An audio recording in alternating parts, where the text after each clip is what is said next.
1장. 자신들의 삶으로 이 말씀을 섬겼던 최초의 목격자들이 전해준 보고를 바탕으로 우리 가운데 일어난 성경과 역사의 놀라운 추수 이야기를 정리하려고 손을 댄 사람들이 아주 많았습니다. 이야기의 발단부터 시작해 모든 보고를 아주 자세히 살펴본 나도 데오빌로 각하를 위해 모든 것을 상세하게 기록하기로 했습니다. 이로써 각하께서는 그동안 배운 것이 믿을 만한 것임을 확실히 알게 될 것입니다. 유대왕 헤롯이 다스리던 때에 아비야 반열에서 직무를 맡은 제사장이 있었다. 그의 이름은 사가랴였다. 그의 아내는 아론의 후손으로 이름은 엘리사벳이었다. 이들 부부는 주의하여 계명의 도를 지키고 하나님 앞에서 깨끗한 양심을 품고서 바르게 살았다. 그러나 엘리사벳이 임신을 할 수 없어 그들에게는 자식이 없었고 이미 나이도 많았다. 마침 사가랴가 자기 차례가 되어 하나님 앞에서 제사장 직무를 수행하고 있었는데 그가 하나님의 성소에 들어가 분향하는 일을 맡게 되었다. 그것은 평생 한 번 오는 일이었다. 분향 시간에 회중은 성전 바깥에 모여 기도하고 있었다. 그때 하나님의 천사가 예고도 없이 성소의 분향단 오른쪽에 나타났다. 사가랴는 두려워서 그 자리에 얼어붙었다. 천사가 그를 안심시켰다. 사가랴야, 두려워 마라. 하나님께서 내 기도를 들으셨다. 내 아내 엘리사벳이 아들을 낳을 것이다. 너는 그 이름을 요한이라고 하여라. 너는 기뻐서 사슴처럼 뛸 것이며 너뿐만 아니라 많은 사람들이 그의 출생을 즐거워할 것이다. 그는 하나님께 큰 인물이 될 것이다. 그는 포도주와 맥주를 마시지 않을 것이며 모태에서 나오는 순간부터 성령으로 충만할 것이다. 그는 이스라엘의 많은 아들, 딸들을 하나님께로 돌아오게 할 것이다. 그는 엘리야의 방식과 능력으로 하나님의 오심을 알리고 자녀를 향한 부모의 마음을 녹이며 완고한 회론자들의 마음에 뜨거운 깨달음의 불이 타오르게 할 것이다. 그는 백성으로 하여금 하나님을 맞을 준비를 하게 할 것이다. 사가랴가 천사에게 말했다. 그 말씀을 믿으라는 말입니까? 나는 늙은 사람이고 내 아내도 늙었습니다. 그러자 천사가 말했다. 나는 하나님의 파수꾼 가브리엘이다. 나는 너에게 이 기쁜 소식을 전해주려고 특별히 보내심을 받았다. 그런데 내가 내 말을 믿지 않으니 내 아들이 태어나는 날까지 너는 말을 하지 못할 것이다. 내가 너에게 한 말은 하나님의 때가 되면 그대로 다 이루어질 것이다. 한편 사가랴를 기다리던 회중은 그가 성소 안에 왜 그렇게 오래 있는지 이상하게 여기며 조바심을 냈다. 사가랴가 밖으로 나와 말을 하지 못하자 그들은 그가 환상을 본 줄 알았다. 사가랴는 계속해서 말을 하지 못한 채 손짓으로 사람들에게 뜻을 전해야 했다. 제사장 직무 기간이 끝나자 사가랴는 집으로 돌아갔다. 얼마 후에 그의 아내 엘리사벳이 임신했다. 그녀는 아이를 갖게 된 것을 기뻐하며 5달 동안을 홀로 떨어져 지냈다. 그녀는 하나님께서 나의 딱한 처지를 이렇게 보상해 주시는구나 라고 말했다. 엘리사벳이 임신한 지 6달이 되었을 때 하나님께서 천사 가브리엘을 갈릴리 나사렛 동네에 다윗의 자손인 남자와 약혼한 한 처녀에게 보내셨다. 남자의 이름은 요셉이고 처녀의 이름은 마리아였다. 가브리엘이 들어가서 마리아에게 인사했다. 잘 있었느냐? 너는 하나님의 아름다움으로 안과 밖이 다 아름답구나. 하나님께서 너와 함께 하신다. 마리아는 크게 동요하며 그 인사에 감춰진 뜻이 무엇인지 궁금히 여겼다. 천사가 그녀를 안심시켰다. 마리아야, 조금 더 두려워할 것 없다. 하나님께서 너에게 주시는 놀라운 선물이 있다. 내가 임신하여 아들을 낳을 것이니 그 이름을 예수라고 하여라. 그는 크게 되어 지극히 높으신 분의 아들이라 불릴 것이다. 주 하나님께서 그에게 그의 조상 다윗의 왕위를 주실 것이다. 그는 영원히 야곱의 집을 다스리고 그의 나라는 영원무궁할 것이다. 마리아가 천사에게 말했다. 하지만 어떻게 그럴 수 있습니까? 나는 남자와 잠자리를 같이 한 적이 없습니다. 천사가 대답했다. 성령께서 내게 임하셔서 지극히 높으신 분의 능력이 내 위에 머물 것이다. 그러므로 내가 낳을 아기는 거룩하신 분 하나님의 아들이라 불릴 것이다. 너는 내 사촌 엘리사벳이 늙은 나이에 아이를 가진 것을 알고 있느냐? 모두가 아이를 가질 수 없다고 하던 그녀가 임신한 지 6달이 되었다. 보아라, 하나님께는 불가능한 일이 없다. 마리아가 말했다. 이제야 모두 알겠습니다. 나는 섬길 준비가 된 주님의 여종입니다. 당신의 말씀대로 내게 이루어지기를 원합니다. 천사가 그녀를 떠나갔다. 마리아는 잠시도 지체하지 않았다. 그녀는 일어나 유대 산지의 한 동네로 가서 곧장 사가랴의 집을 찾아가 엘리사벳에게 문안했다. 엘리사벳이 마리아의 인사를 받을 때 그녀의 뱃속에서 아기가 뛰놀았다. 엘리사벳은 성령이 충만하여 뜨겁게 노래했다. 그대는 여자 가운데 참으로 복되고 그 뱃속의 아기도 복되다. 내 주님의 어머니가 나를 찾아오다니 이 큰 복이 어찌된 일인가. 그대의 문안하는 소리가 내 귀에 들리는 순간 내 뱃속의 아기가 마냥 기뻐서 어린 양처럼 뛰어놀았다. 하나님께서 하신 말씀을 믿고 그 말씀대로 다 이루어질 것을 믿은 여자는 복되다. 마리아가 말했다. 하나님이 들려주신 복된 소식으로 내 마음 터질 듯하니 내 구주 되신 하나님의 노래로 기뻐 춤추리라. 하나님이 나를 주목하심으로 무슨 일이 일어났는지 보라. 나는 이 땅에서 가장 복된 여자다. 하나님이 내게 행하신 일 영원토록 잊지 않으리. 다른 모든 곳과 구별되시는 하나님, 그 이름 거룩하시다. 그 앞에 두려워 떠는 이들에게 그의 잡이 물밀듯 밀려오네. 그가 팔을 뻗어 능력을 보이셨고 거만스레 허세 부리는 자들을 흩으셨다. 오만한 폭군들을 내리치시고 고통당한 이들을 진창에서 건져내셨다. 가난하고 굶주린 사람들이 잔치상에 앉으니 야멸친 부자들이 냉대를 당했다. 기억하셔서 풍성한 잡이 드높이 쌓으시며 택하신 자녀 이스라엘을 품으셨다. 아브라함으로 시작해 지금까지 약속하신 대로 그의 자비가 정확히 이루어졌다. 마리아는 석 달 동안 엘리사벳과 함께 있다가 자기 집으로 돌아갔다. 출산일이 되어 엘리사벳이 아들을 낳았다. 이웃과 친척들은 하나님께서 그녀에게 베푸신 큰 자비를 보고 함께 즐거워했다. 8일째 되는 날 그들이 아기에게 할례를 행하러 와서 그 아버지의 이름을 따서 아기의 이름을 사가랴로 지으려고 했다. 그러나 엘리사벳이 끼어들었다. 아닙니다. 이 아이의 이름은 요한이라고 해야 합니다. 그들이 말했다. 하지만 당신네 집안에는 그런 이름을 가진 사람이 아무도 없지 않습니까? 그들은 사가랴에게 손짓하여 아이에게 어떤 이름을 지어주려고 하는지 물었다.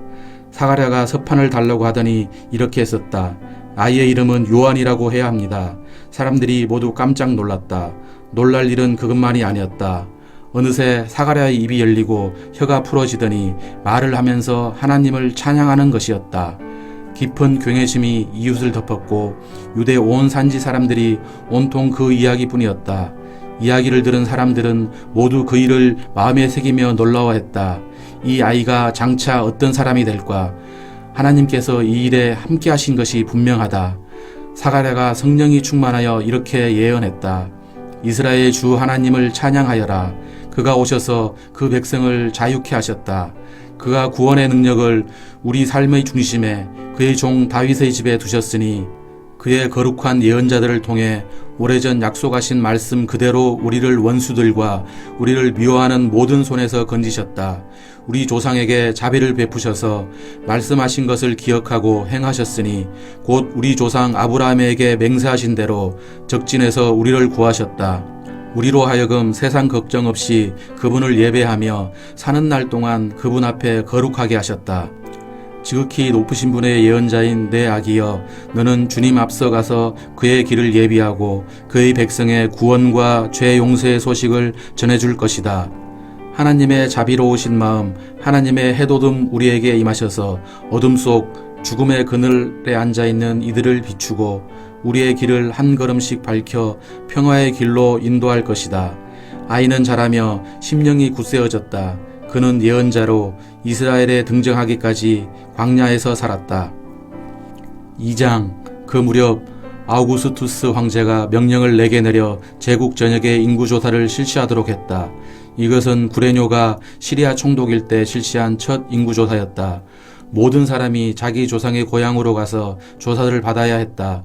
요셉도 인구조사를 받으러 갈릴리 나사렛 마을에서 다윗의 동네인 유대 베들레헴으로 올라갔다.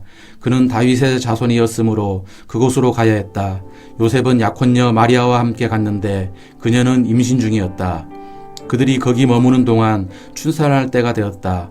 마리아는 첫 아들을 낳았다. 여간에 방이 없어서 그녀는 아기를 포대기에 싸서 구유에 뉘었다. 근처 들에서 목자들이 밤을 새며 양떼를 지키고 있었다. 그때 갑자기 하나님의 천사가 그들 가운데 서고 하나님의 영광이 그들 주위를 두루 비추었다. 목자들은 두려워 떨었다. 천사가 말했다. 두려워 마라. 내가 여기 온 것은 온 세상 모든 사람을 위한 놀랍고 기쁜 사건을 알려주기 위해서다. 방금 다윗의 동네에 구주가 나셨으니 그는 메시아요 주님이시다. 너희는 가서 포대기에 쌓여 구유에 뉘어 있는 아기를 찾아라. 어느새 어마어마한 천사 합창대가 나타나서 그 천사와 더불어 하나님을 찬양했다. 높은 하늘에서는 하나님께 영광, 땅에서는 그분을 기쁘시게 하는 모든 사람에게 평화. 천사 합창대가 하늘로 물러가자 목자들이 서로 의논했다. 어서 베들레헴으로 가서 하나님이 우리에게 계시해 주신 것을 우리 눈으로 직접 보자. 그들은 그곳을 떠나 한달음에 달려가서 마리아와 요셉과 구유에 누워있는 아기를 찾아냈다. 목자들은 두 눈으로 직접 보고 믿었다. 그들은 만나는 모든 사람에게 천사들이 그 아기에 대해 해준 말을 전했다. 목자들의 이야기를 들은 사람들은 모두 깊은 감동을 받았다. 마리아는 이 모든 것을 마음 깊이 간직해 두었다. 목자들은 보고 들은 모든 것으로 인해 하나님께 영광과 찬송을 돌려드리며 벅찬 가슴으로 돌아갔다. 정확히 자기들이 들은 그대로 되었던 것이다. 여드레째 할례를 행할 날이 되어 아기의 이름을 예수라고 지었다. 이는 아기가 잉태되기 전에 천사가 전해준 이름이었다.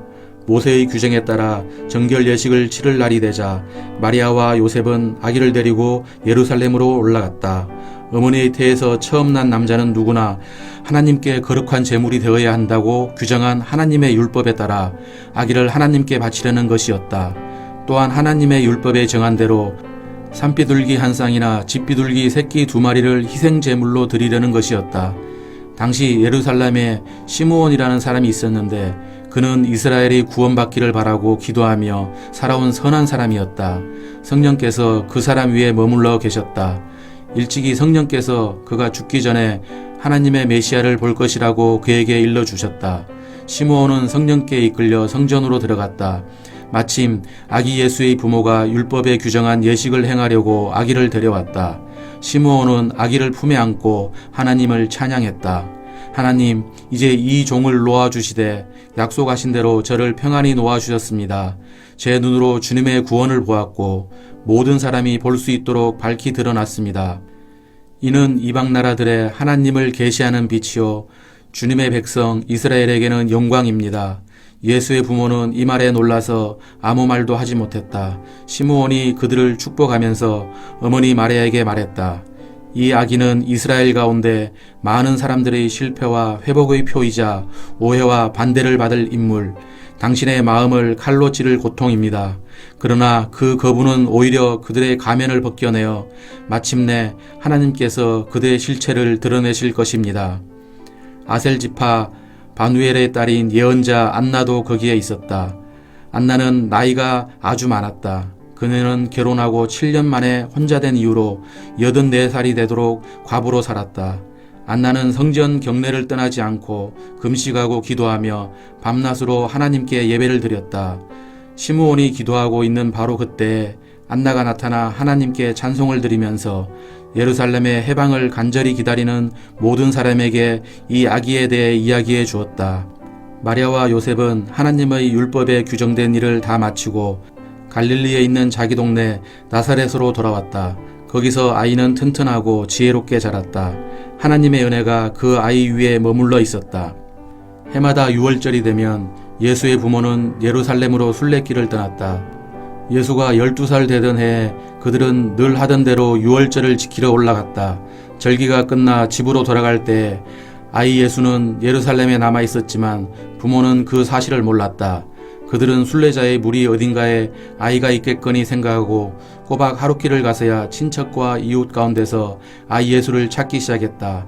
하지만 아이가 보이지 않자 그들은 아이를 찾으려고 예루살렘으로 되돌아갔다. 이튿날 예수의 부모는 성전에서 아이를 찾았다. 아이는 선생들 틈에 앉아서 그들이 하는 말을 듣기도 하고 질문하기도 했다. 선생들은 아이의 예리한 답변에 감탄하며 다들 아이에게 사로잡혀 있었다. 그러나 부모는 감탄하지 않았다. 그들은 화가 나서 마음이 상해 있었다. 어머니가 말했다. 얘야, 왜 이렇게 했느냐? 내 아버지와 내가 너를 찾느라 정신이 없었다. 아이가 말했다. 왜 저를 찾으셨습니까? 제가 여기 있으면서 제 아버지의 일을 해야 할 줄을 모르셨습니까? 그러나 부모는 아이가 무슨 말하는지 깨닫지 못했다. 아이는 부모와 함께 나사렛으로 돌아와 부모에게 순종하며 살았다. 아이의 어머니는 이 일을 마음 깊이 간직해 두었다. 예수는 하나님과 사람들의 축복을 받으며 몸과 마음이 자라며 장성해 갔다. 아멘. 오늘도 평안한 하루 되시길 바랍니다.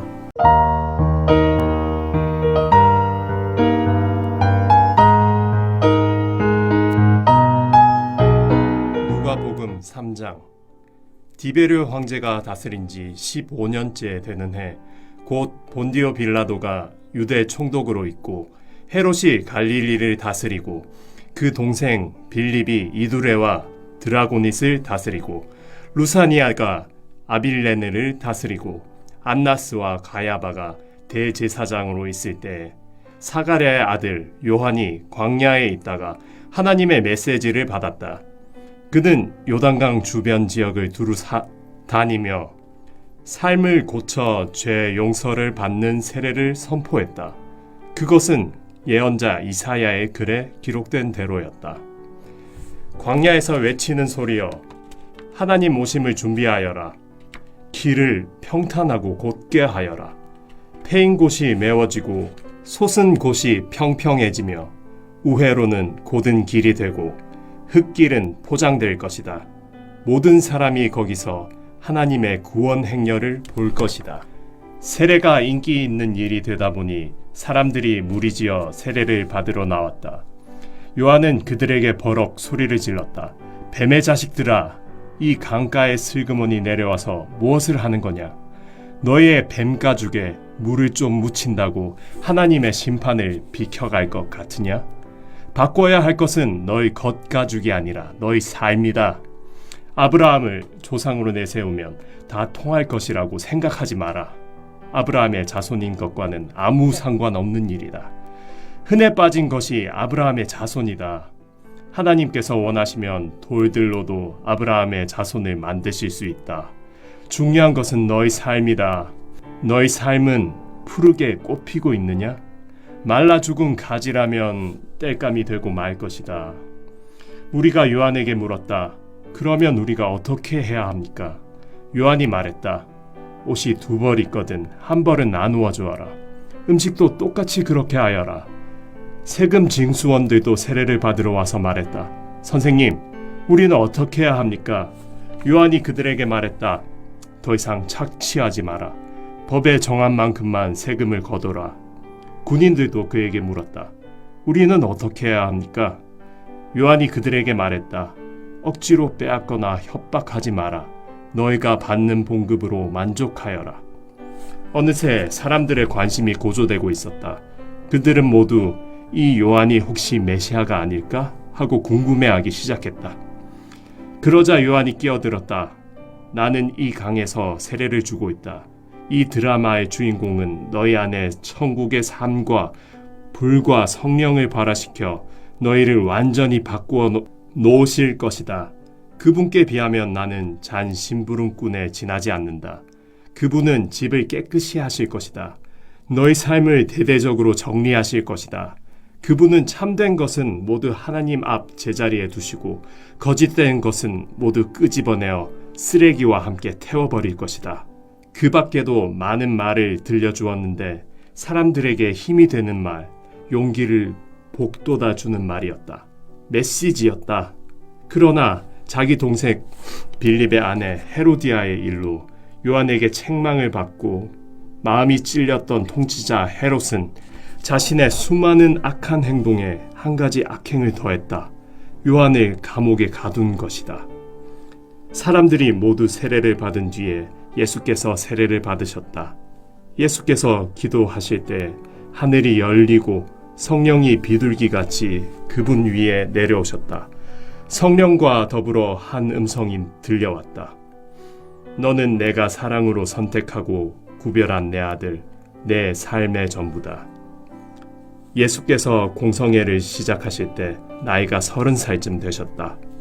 그분은 요셉의 아들이셨고 요셉은 헬리의 아들, 헬리는 맏닷의 아들, 맏닷은 레위의 아들, 레위는 멜기의 아들, 멜기는 얀나의 아들, 얀나는 요셉의 아들, 요셉은 마따디아의 아들, 마따디아는 아모스의 아들, 아모스는 나훔의 아들, 나훔은 에슬리의 아들, 에슬리는 낫게의 아들, 낫게는 마앗의 아들, 마앗은 마따디아의 아들, 마따디아는 서머인의 아들, 서머인은 요색의 아들, 요색은 요다의 아들, 요다는 요하난의 아들, 요하난은 레사의 아들, 레사는 스룹바벨의 아들, 스룹바벨은 스알디엘의 아들, 스알디엘은 네리의 아들, 네리는 멜기의 아들, 멜기는 아띠의 아들,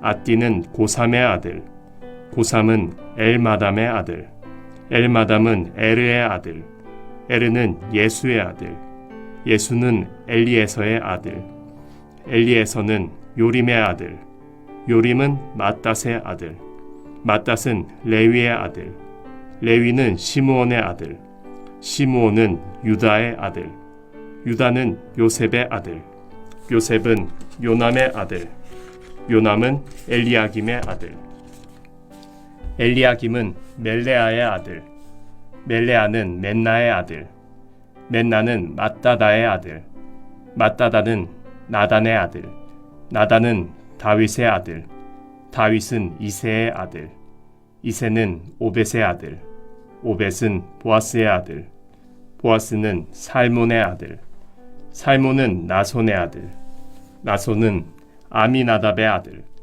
아미나답은 아드민의 아들, 아드민은 아니의 아들, 아니는 헤스론의 아들, 헤스론은 베레스의 아들, 베레스는 유다의 아들, 유다는 야곱의 아들, 야곱은 이삭의 아들, 이삭은 아브라함의 아들, 아브라함은 데라의 아들, 데라는 나홀의 아들, 나홀은 수룩의 아들, 수룩은 루의 아들, 루는 벨렉의 아들, 벨렉은 헤버의 아들, 헤버는 살라의 아들, 살라는 가이난의 아들, 가이난은 아박삿의 아들, 아박삿은 셈의 아들, 셈은 노아의 아들, 노아는 레멕의 아들, 레멕은 무두셀라의 아들, 무두셀라는 에녹의 아들, 에녹은 야렛의 아들, 야렛은 마할랄렐의 아들, 마할랄렐은 가이난의 아들, 가이난은 에노스의 아들, 에노스는 셋의 아들, 셋은 아담의 아들, 아담은 하나님의 아들이었다. 4장. 예수께서 성령이 충만하여 요단강을 떠나 성령께 이끌려 광야로 가셨다. 예수께서 광야에서 40일을 밤낮으로 마귀에게 시험을 받으셨다.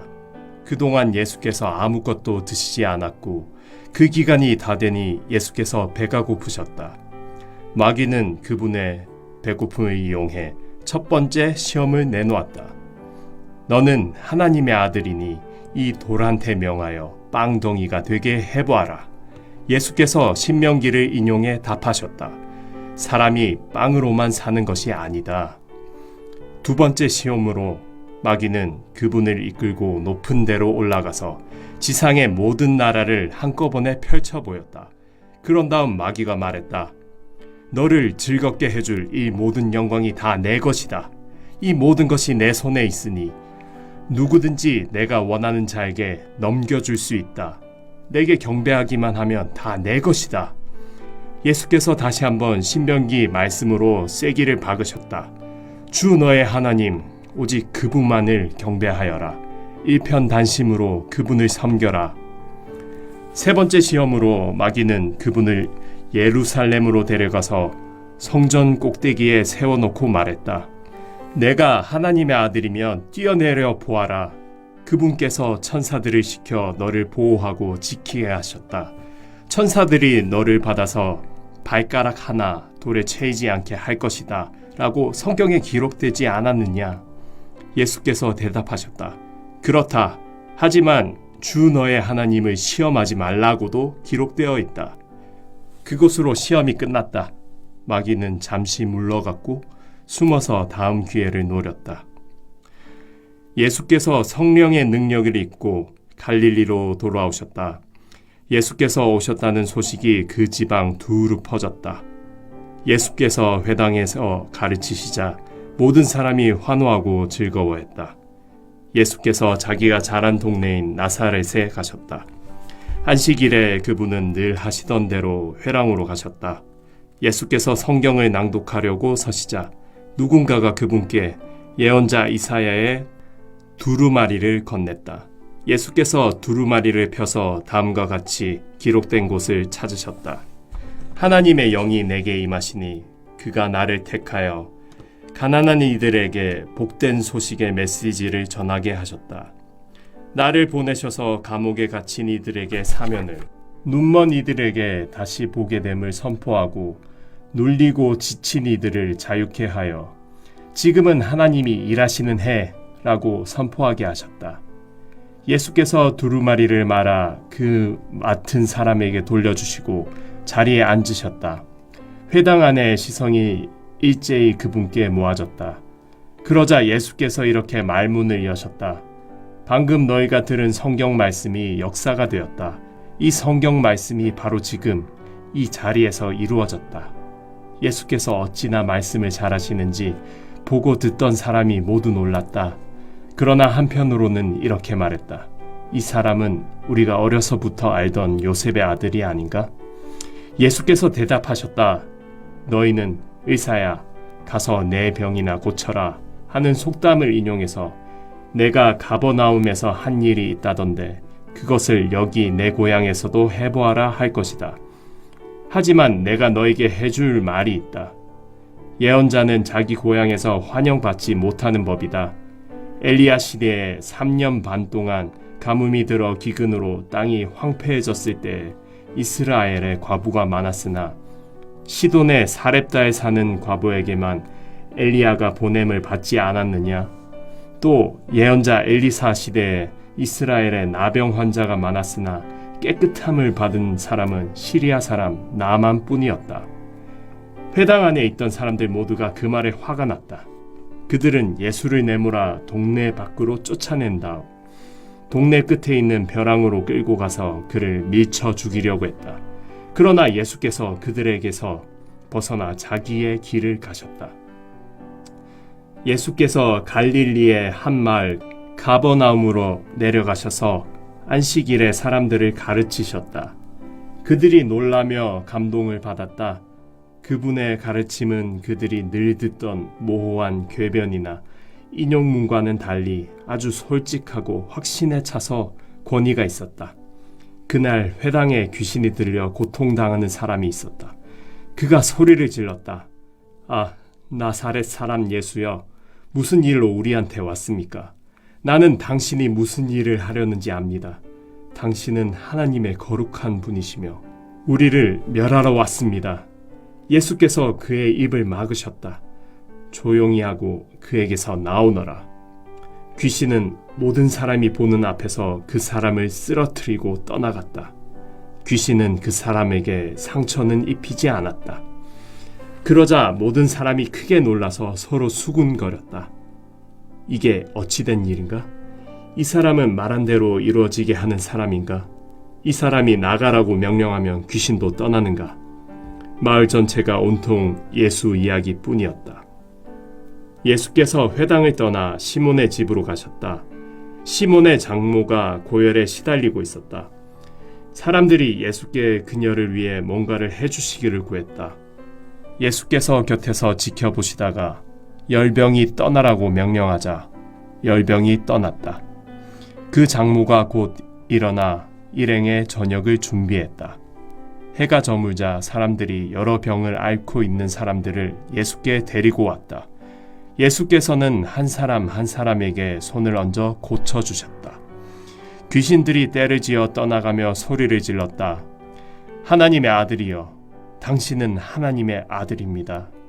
귀신들이 그분이 메시아임을 훤히 알고 있었으므로 예수께서는 그들의 입을 막아 한마디도 하지 못하게 하셨다. 이튿날 예수께서 한적한 곳으로 가셨다. 그러나 무리가 찾아 나섰고 그분을 만나자 떠나가지 못하게 그분께 매달렸다. 예수께서 그들에게 말씀하셨다. 내가 다른 마을에서도 하나님 나라의 메시지를 전해야 한다. 바로 그 일을 하라고 하나님께서 나를 보내셨다. 너희는 그것을 알지 못하느냐? 예수께서는 갈릴리 여러 회당에서 계속해서 말씀을 전하셨다. 5장. 한 번은 예수께서 게넷사렛 호숫가에 서 있는데 무리가 하나님의 말씀을 더 잘 들으려고 그분께로 몰려들었다. 예수께서 배 두 척이 묶여 있는 것을 보셨다. 어부들이 막 배에서 내려 그물을 씻고 있었다. 예수께서 시몬의 배에 올라타셔서 배를 해안에서 조금 떨어지게 띄우라고 부탁하셨다. 예수께서 그 배에 앉으셔서 배를 설교단 삼아 무리를 가르치셨다. 가르치기를 마치시고 나서 예수께서 시몬에게 말씀하셨다. 깊은 물로 나가서 그물을 내려 고기를 잡으라. 시몬이 말했다. 주님, 우리가 밤새도록 열심히 고기를 잡았지만 피라미 한 마리 잡지 못했습니다. 하지만 주님께서 그렇게 말씀하시니 그물을 내리겠습니다. 말을 마치자마자 그물에 더 이상 담을 수 없을 정도로 많은 고기가 가득 잡혔다. 그들은 다른 배에 있는 동료들에게 와서 도와달라고 손짓했다. 두 배의 고기가 가득 차서 배가 가라앉을 지경이었다. 이것을 본 시몬 베드로가 예수 앞에 무릎을 꿇었다. 주님, 떠나 주십시오. 저는 죄인이어서 이 거룩함을 감당할 수 없습니다. 저를 내버려 두십시오. 잡은 고기가 끌어올리자 시몬과 그 곁에 있던 사람들이 모두 두려움에 사로잡혔다. 시몬의 동료인 세베대의 두 아들 야고보와 요한도 마찬가지였다. 예수께서 시몬에게 말씀하셨다. 두려워할 것 없다. 이제부터 너는 사람을 낚게 될 것이다. 그들은 배를 해안으로 끌어올린 뒤에 그물과 모든 것을 배와 함께 버려두고 그분을 따라갔다. 어느 마을에 온몸에 나병이 걸린 사람이 있었다. 그가 예수를 보고 그분 앞에 엎드려 간청했다. 원하시면 저를 깨끗하게 하실 수 있습니다. 예수께서 손을 내밀어 그에게 대시며 말씀하셨다. 내가 원한다. 깨끗하게 되어라. 그러자 즉시 그의 살갗이 부드러워지고 나병이 깨끗이 사라졌다. 예수께서 그에게 말씀하셨다. 온 동네에 말하고 다니지 마라. 모세가 명한 대로 예물을 가지고 제사장에게 가서 내 나은 몸을 조용히 보여라. 내 말이 아니라 깨끗해져서 순종하는 내 삶이 내가 한 일을 증거할 것이다. 그러나 그 사람은 그 일을 자기 혼자에게만 담아둘 수 없었다. 소문이 곧 퍼져나갔다. 어느새 큰 무리가 말씀도 듣고 병도 고치려고 모여들었다. 예수께서는 할 수 있는 한 자주 외딴 곳으로 물러나 기도하셨다. 하루는 예수께서 가르치시는데 바리새인과 종교교사들이 둘러앉아 있었다. 그들은 갈릴리와 유대의 모든 마을과 멀리 예루살렘에서 온 사람들이었다. 하나님의 치유 능력이 예수께 임했다. 사람들이 중풍병자 한 사람을 들것에 실어서 데려왔다. 그들은 집 안으로 들어가 예수 앞에 그를 데려다 놓을 방법을 찾고 있었다. 무리 때문에 길을 찾을 수 없자 그들은 지붕으로 올라가 기와장을 뜯어내고 무리 가운데 계신 예수 바로 앞에 그 사람을 달아내렸다. 그들의 담대한 믿음에 감동하신 예수께서 말씀하셨다. 친구여, 내가 내 죄를 용서한다. 그러자 종교학자와 바리새인들은 웅성대기 시작했다. 저 사람은 자기를 누구라고 생각하는 것인가? 저것은 신성 모독이다. 오직 하나님만이 죄를 용서하실 수 있다. 예수께서 그들의 생각을 정확히 하시고 말씀하셨다. 왜 이리 수군수군 말이 많으냐? 내가 내 죄를 용서한다고 말하는 것과 일어나 걸어가라고 말하는 것 중에 어느 쪽이 더 쉽겠느냐? 내가 인자인 것과 내가 어느 쪽이든 행할 권한이 있다는 것을 분명히 보여주겠다.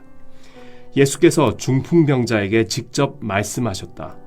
일어나거라. 내 자리를 들고 집으로 가거라. 그 사람은 한순간도 지체하지 않고 그대로 했다. 일어나 담요를 들고서 하나님께 영광을 돌리며 집으로 갔다.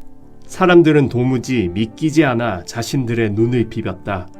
그러고 나서 그들도 하나님께 영광을 돌렸다. 그들이 두려움에 차서 말했다. 우리 평생에 이런 일은 처음 본다.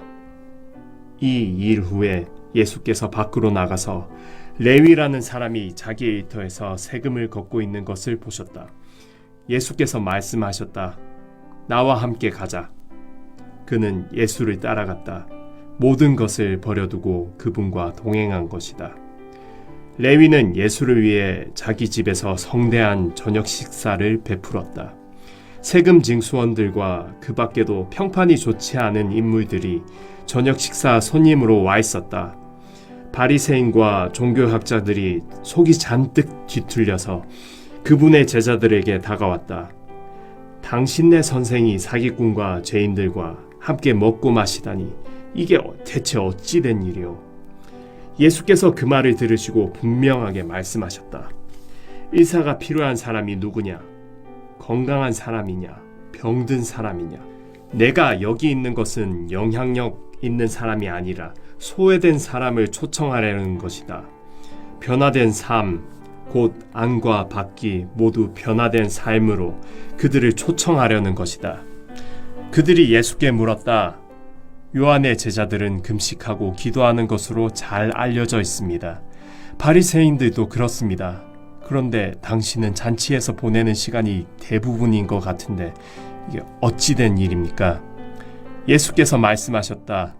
즐거운 결혼식 중에는 빵과 포도주를 아끼지 않고 실컷 먹는다. 나중에 허리띠를 졸라맬 일이 있을지 모르지만 지금은 아니다. 신랑 신부와 함께 있는 동안에는 즐겁게 보내는 법이다. 금식은 신랑이 가고 없을 때 시작해도 된다. 정겨운 축하의 모닥불에 찬물을 끼얹는 사람은 없다. 하나님 나라가 임한다는 것은 바로 이런 것이다.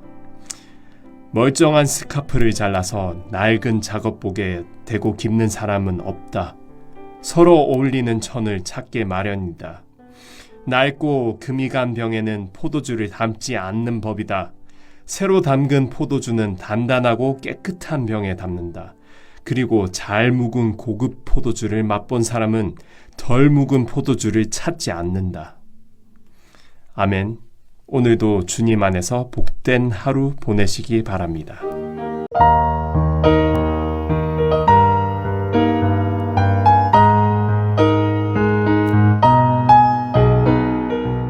누가복음 6장. 어느 안식일에 예수께서 곡식이 무르익은 밭사이를 걷고 계셨다. 제자들이 곡식 이삭을 따서 손으로 껍질을 벗겨 먹었다. 몇몇 바리새인들이 말했다. 당신들은 어찌하여 안식일 규정을 어기고 이런 일을 하는 거요? 예수께서 제자들 편에 서셨다. 너희는 다윗과 그 동료들이 배고플 때에 한 일을 읽어보지 못했느냐? 그가 성소에 들어가서 제사장들 외에는 아무도 먹지 못하게 되어 있는 제단에서 갓 물려낸 빵을 먹지 않았느냐? 그는 그 빵을 자기 동료들에게도 주었다. 예수께서 말씀하셨다. 인자는 안식일의 종이 아니라 주인이다. 또 다른 안식일에 예수께서 회당에 들어가 가르치셨다. 거기에 한쪽 손이 오그라든 사람이 있었다. 종교학자와 바리새인들은 혹시나 안식일 위반으로 예수를 잡을까 하여 그 사람을 고쳐주나 보려고 그분을 주시했다. 예수께서 그들의 속셈을 아시고 손이 오그라든 사람에게 말씀하셨다. 일어나서 여기 우리 앞에 서거라. 그가 일어나 섰다. 예수께서 그들에게 말씀하셨다. 너희에게 묻겠다. 어떤 행동이 안식일에 가장 합당하냐? 선을 행하는 것이냐, 악을 행하는 것이냐? 사람을 돕는 것이냐, 무력한 상태로 버려두는 것이냐? 예수께서 그들을 둘러보시며 각 사람의 눈을 쳐다보셨다. 그러고는 그 사람에게 말씀하셨다. 내 손을 내밀어라. 그가 손을 내미자 그 손이 새 손과 같이 되었다. 그들은 화가 잔뜩 나서 어떻게 하면 예수께 보복할 수 있을지를 모의하기 시작했다. 그 즈음에 예수께서 기도하러 산에 올라가셔서 밤새도록 하나님 앞에 기도하셨다. 이튿날 예수께서 제자들을 부르시고 그들 가운데서 다음 12명을 정하셔서 사도로 임명하셨다. 예수께서 베드로라는 이름을 지어주신 시몬, 그의 동생 안드레, 야고보, 요한, 빌립, 바돌로메, 마테, 도마, 알페오의 아들 야고보, 열심당원이라 하는 시몬, 야고보의 아들 유다, 그분을 배반한 가룟 유다. 예수께서 그들과 함께 산에서 내려와 평지에 서시자 제자들이 그분 주위에 둘러섰고 곧이어 유대와 예루살렘과 심지어 해안 지방인 두로와 시돈에서 온 큰 무리도 모여들었다. 그들은 그분께 말씀도 듣고 병도 고치려고 온 것이었다. 악한 귀신에 시달리던 사람들이 고침을 받았다. 모든 사람이 예수께 손을 대려고 했다. 예수에게서 아주 강한 능력이 나와서 수많은 사람들이 나았기 때문이다. 예수께서 이렇게 말씀하셨다. 모든 것을 다 잃은 너희는 복이 있다. 그때에야 너희는 하나님 나라를 찾게 될 것이다. 굶주림에 지친 너희는 복이 있다. 그때에야 너희는 메시아의 음식을 먹을 준비가 된 것이다. 하염없이 눈물 흘리는 너희는 복이 있다. 아침이 되면 기쁨을 맞게 될 것이다. 누군가 너희를 깎아내리거나 내쫓을 때마다, 누군가 내 평판을 떨어뜨리려고 너희 이름을 더럽히거나 비방할 때마다 너희는 복을 받은 줄 알아라. 그들이 그렇게 하는 이유는 진리가 너무 가까이 있어서 그들이 불편을 느끼기 때문이다. 그런 일이 일어날 때 너희는 기뻐해도 좋다. 아예 어린 양처럼 뛰어놀아도 좋다. 그들은 싫어하겠지만 나는 좋아하니 말이다. 온 천국이 박수를 보낼 것이다. 또한 너희만 그런 일을 당한 것이 아님을 알아라. 내 설교자와 증인들은 언제나 그런 대우를 받았다. 그러나 너희가 다 갖춘 줄로 생각하면 화가 있다. 너희 가진 것에서 더 얻을 것이 없을 것이다. 자기 자신으로 만족하면 화가 있다. 너희 자아는 오랜 만족을 주지 못할 것이다. 삶이 온통 재미와 놀이인 줄 알면 화가 있다. 고난이 기다리고 있고 그 고난이 너희에게도 닥칠 것이다. 다른 사람을 치켜 세우는 말과 비위를 맞추는 행동으로 사람에게 인정을 받으려고 하면 화가 있다. 사람의 인정을 받는다고 해서 진리의 편에 있지 않은 것은 아니다. 얼마나 많은 악당 설교자들이 너희 조상의 인정을 받았는지 생각해 보아라. 너희가 할 일은 진실하게 사는 것이지 인기를 얻는 것이 아니다. 진실을 맞아들일 준비가 된 너희에게 내가 말한다. 너희 원수를 사랑하여라. 원수가 어떻게 하든지 너희는 최선의 모습을 보여라. 누가 너희를 힘들게 하거든 그 사람을 위해 기도하여라. 누가 내 뺨을 치거든 그 자리에 서서 맞아라. 누가 내 셔츠를 움켜쥐거든 내 가장 좋은 외투까지 잘 포장해 선물로 주어라. 누가 너를 억울하게 이용하거든 종의 삶을 연습하는 기회로 삼아라. 똑같이 갚아주는 것은 이제 그만하여라. 너그럽게 살아라. 여기 간단하고 유용한 행동 지침이 있다. 사람들이 너희에게 무엇을 해주면 좋겠는지 자문해 보아라. 그리고 너희가 먼저 그들에게 그것을 해주어라. 너희가 사랑할 만한 사람만 사랑하면 칭찬을 바랄 수 있겠느냐? 그것은 죄인도 늘 하는 일이다. 너희가 너희를 돕는 사람만 돕는다면 상급을 바랄 수 있겠느냐? 그것은 죄인도 흔히 하는 일이다. 너희가 받을 것을 바라고 베푼다면 그것은 베품이라 할 수 있겠느냐? 아주 인색한 전당포 주인도 그 정도는 한다. 내가 너희에게 말한다. 너희 원수를 사랑하여라. 보상을 바라지 말고 돕고 베풀어라. 내가 장담한다. 절대로 후회하는 일은 없을 것이다. 우리가 최악의 상태에 있을 때에도 하나님께서 우리를 향해 너그럽고 인자하신 것처럼 너희도 하나님이 주신 너희 신분에 합당하게 살아라. 우리 아버지께서 친절하시니 너희도 친절하여라. 사람들의 흠을 들추어내거나 실패를 꼬집거나 잘못을 비난하지 마라. 너희도 똑같은 대우를 받고 싶지 않거든 말이다. 의기소침해 있는 사람을 정죄하지 마라. 그 가혹한 태도는 부메랑이 되어 너희에게 되돌아올 것이다. 사람들을 너그럽게 대하여라. 그러면 삶이 한결 여유로워질 것이다. 너희 삶을 거저주어라. 그러면 삶을 돌려받게 될 것이다. 돌려받는 정도가 아니라 축복까지 덤으로 받게 될 것이다. 받는 것보다 주는 것이 더 낫다. 베품은 베품을 낳는다. 예수께서 속담을 들어 말씀하셨다. 눈먼 사람이 눈먼 사람을 인도할 수 있느냐? 둘 다 구덩이에 빠지지 않겠느냐? 제자가 스승을 가르칠 수 없는 법이다. 핵심은 너희가 누구를 선생으로 모시고 따를지 신중히 선택하라는 말이다. 내 이웃의 얼굴에 묻은 얼룩은 보면서 자칫 내 얼굴에 추한 비웃음은 그냥 지나치기 쉽다. 내 얼굴이 멸시로 일그러져 있는데 어떻게 뻔뻔스럽게 내가 내 얼굴을 씻어주겠다고 말하겠느냐.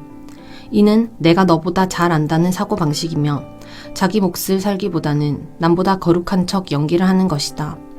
내 얼굴에 추한 비웃음부터 닦아내라. 그러면 내 이웃에게 수건을 건네줄 만한 사람이 될지도 모른다. 건강한 나무에서 벌레 먹은 사과를 딸 수 없고 병든 나무에서 좋은 사과를 딸 수 없다. 사과의 건강을 보면 나무의 건강을 알 수 있다. 먼저 너희는 생명을 주는 삶에서부터 시작해야 한다. 중요한 것은 너희 말과 행동이 아니라 너희 됨됨이다. 참된 말과 행동은 너희의 참된 존재에서 흘러넘치는 것이다. 너희는 내게 예를 갖춰 예 선생님, 옳습니다 선생님 하면서도 어째서 내가 명하는 것은 하나도 행하지 않느냐.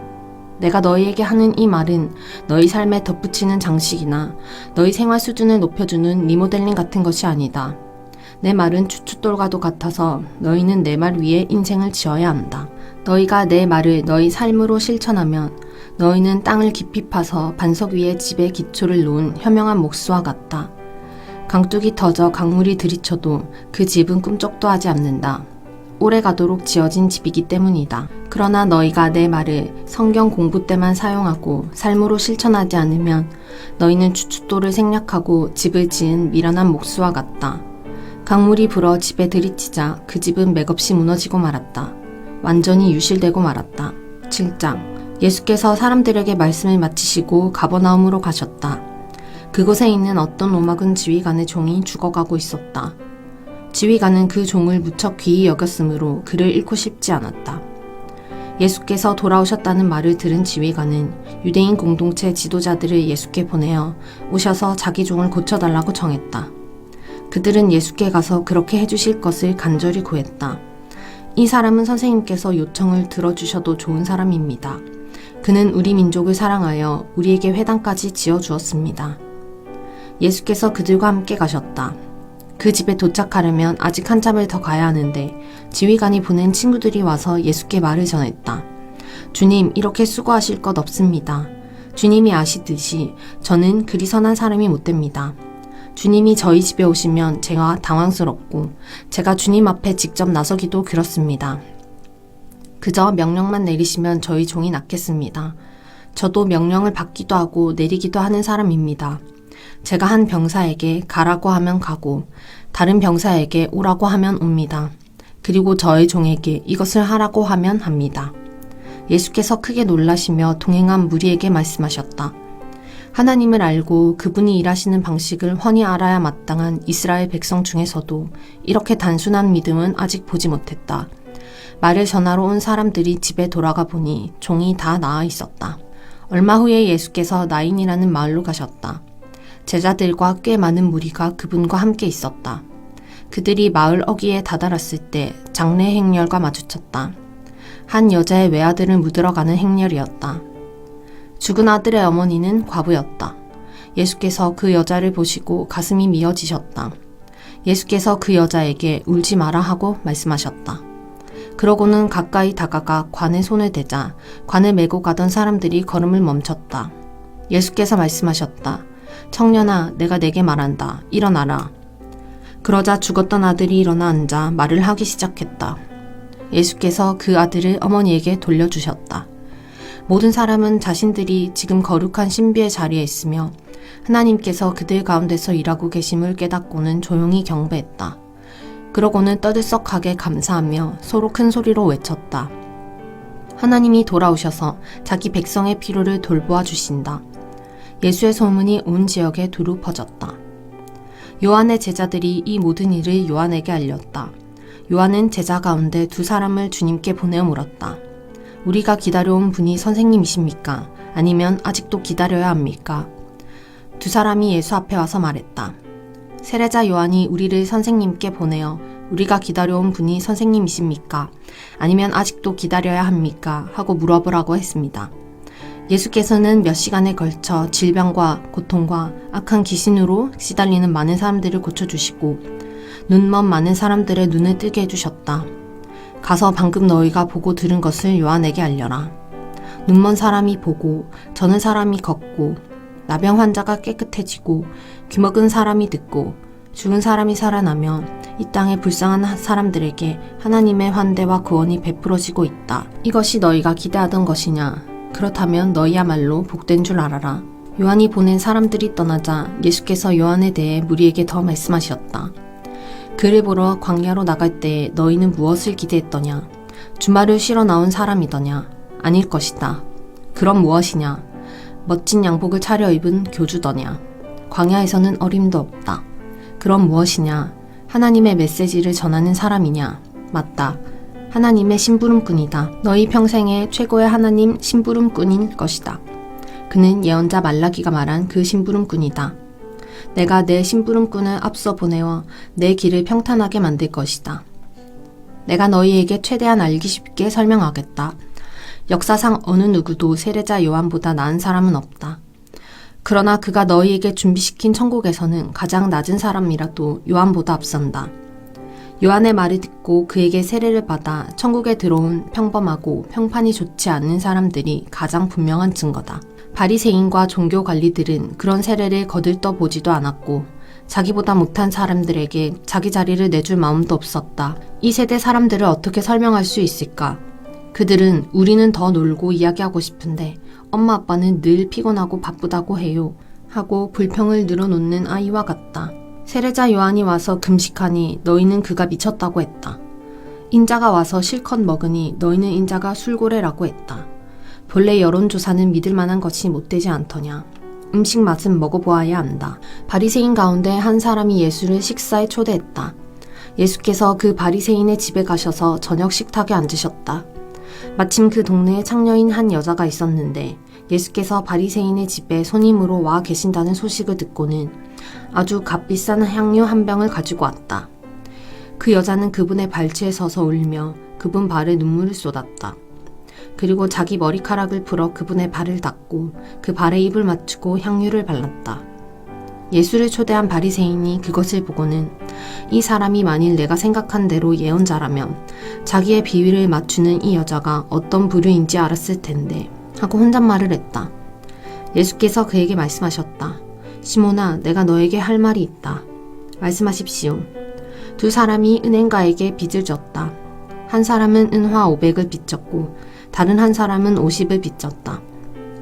그런데 두 사람 다 갚을 수 없는 처지인 것을 알고는 은행가가 두 사람의 빚을 없는 것으로 해주었다. 그렇다면 두 사람 중에 누가 더 감사하겠느냐? 시몬이 대답했다. 그야 더 많이 탕감받은 사람이겠지요. 맞다. 예수께서 말씀하셨다. 그리고 여자 쪽을 바라보시며 계속해서 시몬에게 말씀하셨다. 이 여자가 보이느냐? 내가 내 집에 왔을 때 너는 내게 발 씻을 물도 내주지 않았으나 이 여자는 내 발에 눈물을 쏟고 자기 머리카락으로 닦았다. 너는 내게 인사도 하지 않았으나 이 여자는 내가 도착한 때부터 내 발에 입 맞추기를 그치지 않았다. 너는 기분을 상쾌하게 할 만한 것 하나 내놓지 않았으나 이 여자는 향유로 내 발에 피로를 덜어주었다. 감동적이지 않느냐? 이 여자는 아주 많은 죄를 용서받았다. 그래서 많이 감사한 것이다. 용서가 적으면 감사도 적은 법이다. 그러고 나서 예수께서 여자에게 말씀하셨다. 내가 내 죄를 용서한다. 그러자 식탁에 있던 손님들이 그분이 듣지 않는 데서 말했다. 자기가 누구라고 죄를 용서한단 말인가? 예수께서 그들을 무시하고 여자에게 말씀하셨다. 내 믿음이 너를 구원했다. 평안히 가거라. 8장. 예수께서 계획하신 대로 마을마다 다니시며 하나님 나라를 전하시고 메시지를 퍼뜨리셨다. 12제자가 그분과 함께했다. 일행 중에는 여러 악한 귀신의 괴롭힘과 질병에서 나은 여자들도 있었다. 7 귀신이 나간 막달라라 하는 마리아와 헤롯의 관리인 구사의 아내 요한나와 수산나가 있었고 그 외에도 많은 여자들이 자신들의 재물을 넉넉히 들여서 일행을 섬겼다. 그들이 이 마을 저 마을을 다니는데 많은 사람들이 합류해서 함께 다녔다.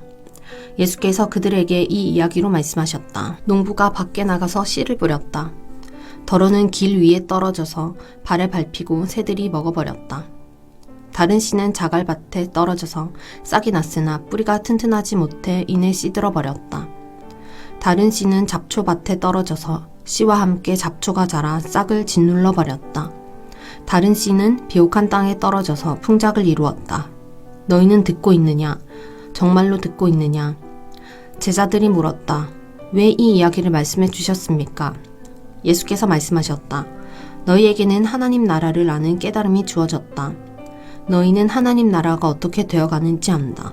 다른 사람들에게는 이야기가 필요하다. 그러나 그들 가운데 일부는 이야기를 듣고도 깨닫지 못할 것이다. 그들은 눈을 떴으나 하나도 보지 못하고 귀가 열렸으나 하나도 듣지 못한다. 이 이야기는 그런 사람들 가운데 일부에 관한 것이다. 씨는 하나님의 말씀이다. 길 위에 떨어진 씨는 말씀을 듣지만 듣자마자 마귀가 그 말씀을 낚아채 가서 믿어 구원을 얻지 못하는 사람이다. 자갈밭에 떨어진 씨는 열성적으로 듣지만 그 열성에 깊이가 없는 사람이다.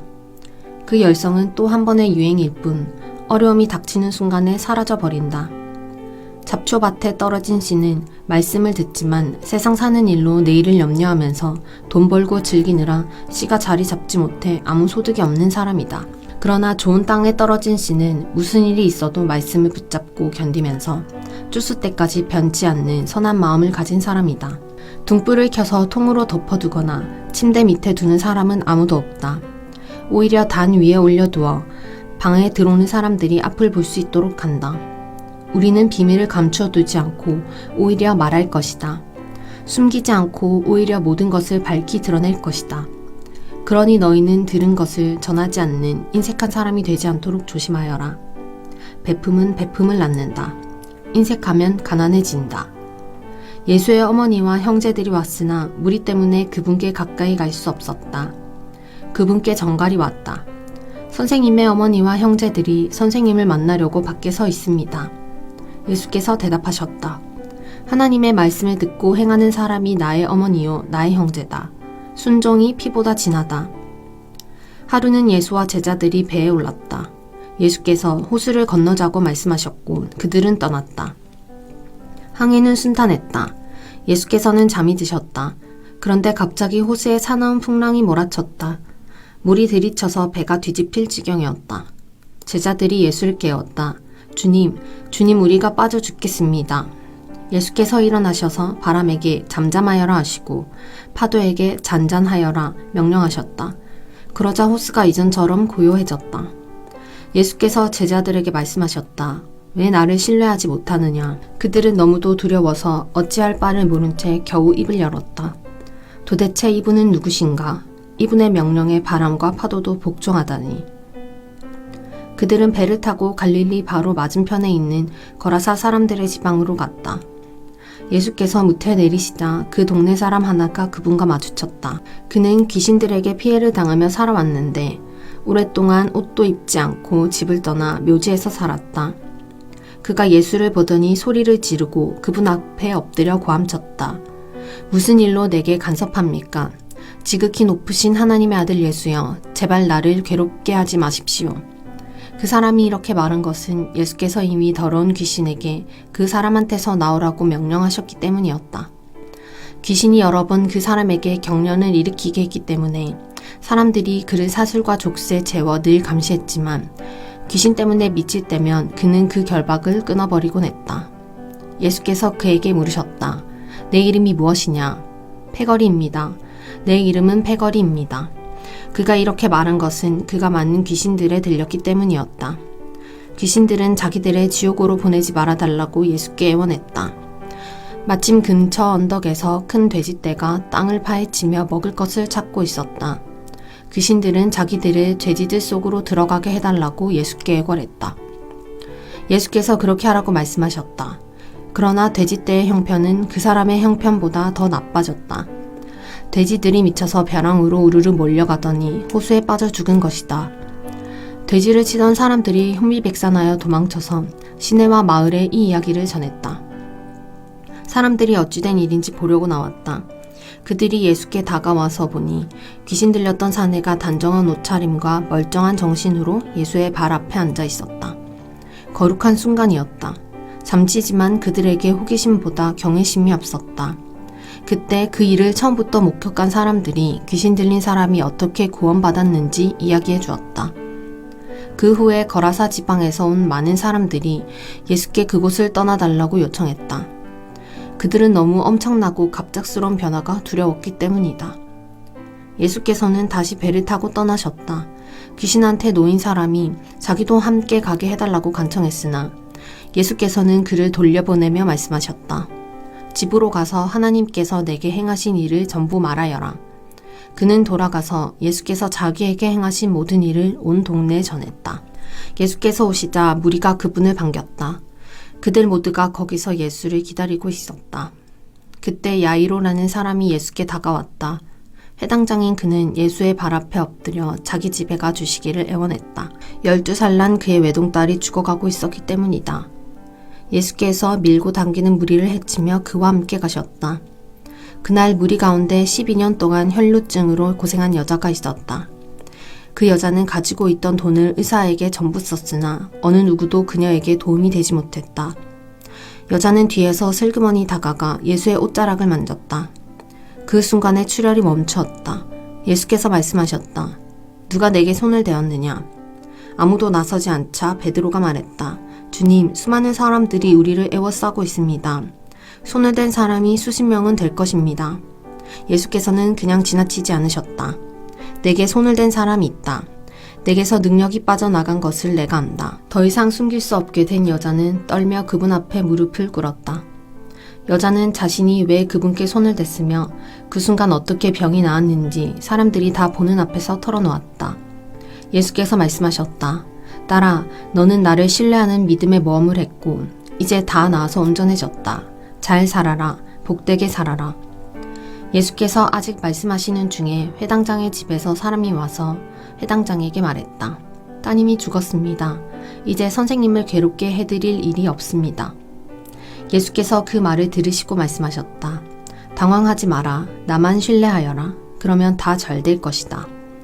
집으로 들어가며 예수께서는 베드로와 요한과 야고보 그리고 아이의 부모 외에는 아무도 들어오지 못하게 하셨다.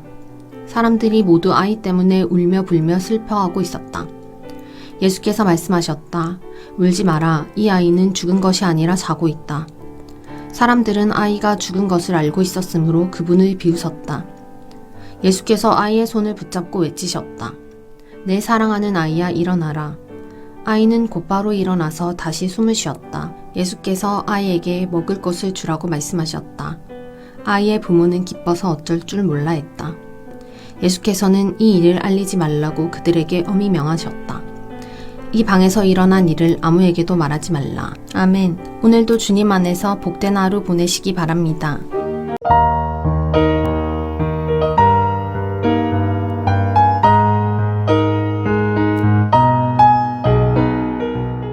누가복음 9장.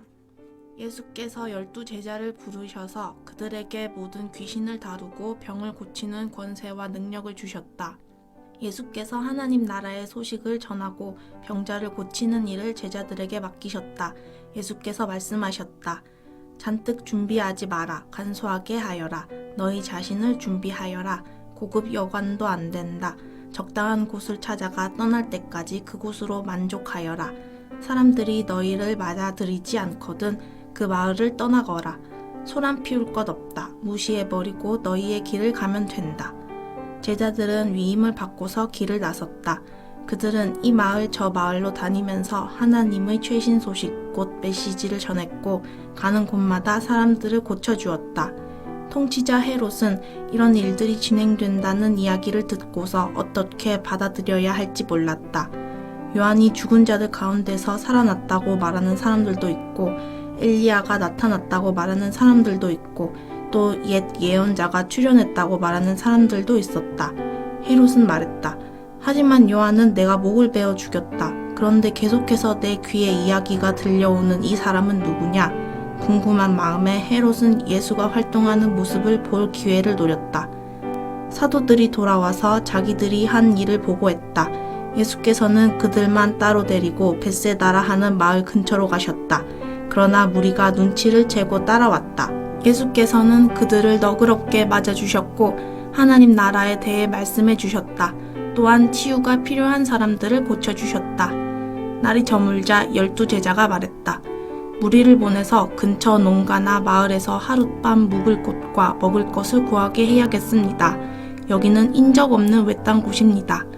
너희가 그들에게 먹을 것을 주어라. 예수께서 말씀하셨다. 제자들이 말했다. 우리에게 있는 것을 다 긁어모았지만 빵 5개와 물고기 2마리 뿐입니다. 저희가 직접 읍내에 가서 모두가 먹을 만큼 음식을 사오지 않는 한 그것이 전부입니다. 모인 사람의 수가 5,000명이 넘었다. 예수께서 곧바로 제자들에게 말씀하셨다. 사람들을 50여 명씩 무리지어 앉게 하여라. 제자들은 말씀대로 했고 곧 모두가 자리에 앉았다. 예수께서 빵 5개와 물고기 2마리를 손에 들고 하늘을 우러러 감사 기도를 드리고 축복하신 다음 빵과 물고기를 떼어 제자들에게 주시며 사람들에게 나눠주게 하셨다. 사람들이 모두 배불리 먹고 나서 남은 것을 거두니 12바구니가 되었다. 한 번은 예수께서 따로 떨어져서 홀로 기도하시는데 제자들이 가까이에 있었다. 예수께서 물으셨다. 무리가 나에 대해 뭐라고 말하더냐? 나를 누구라고 하더냐? 제자들이 말했다. 세리자 요한이라고 합니다. 엘리야라고 하는 사람들도 있고 옛 예언자 가운데 한 사람이 돌아왔다고 하는 사람들도 있습니다. 그러자 예수께서 물으셨다. 그러면 너희는 나를 누구라고 말하겠느냐? 내가 누구냐? 베드로가 대답했다. 하나님의 메시아이십니다. 그러자 예수께서 그것을 비밀로 하라고 제자들에게 경계하셨다. 베드로가 한 말을 아무에게도 이야기하지 말라고 말씀하셨다. 예수께서 계속해서 말씀하셨다. 이제부터 인자는 처참한 고난을 받고 종교 지도자와 대제사장과 종교 학자들에게 재판에서 유죄를 선고받아 죽임을 당하고 사흘째 되는 날에 다시 살아나야 한다. 이어서 예수께서 그들에게 예상되는 일을 말씀해 주셨다. 누구든지 나와 함께 가려면 내가 가는 길을 따라야 한다. 결정은 내가 한다. 너희가 하는 것이 아니다. 고난을 피해 달아나지 말고 오히려 고난을 끌어안아라. 나를 따라오너라. 그러면 내가 방법을 일러주겠다. 자기 스스로 세우려는 노력에는 아무 희망이 없다. 자기를 희생하는 것이야말로 너희 자신, 곧 너희의 참된 자아를 찾는 길이며 나의 길이다. 원하는 것을 다 얻고도 참된 자기 자신을 잃으면 무슨 유익이 있겠느냐?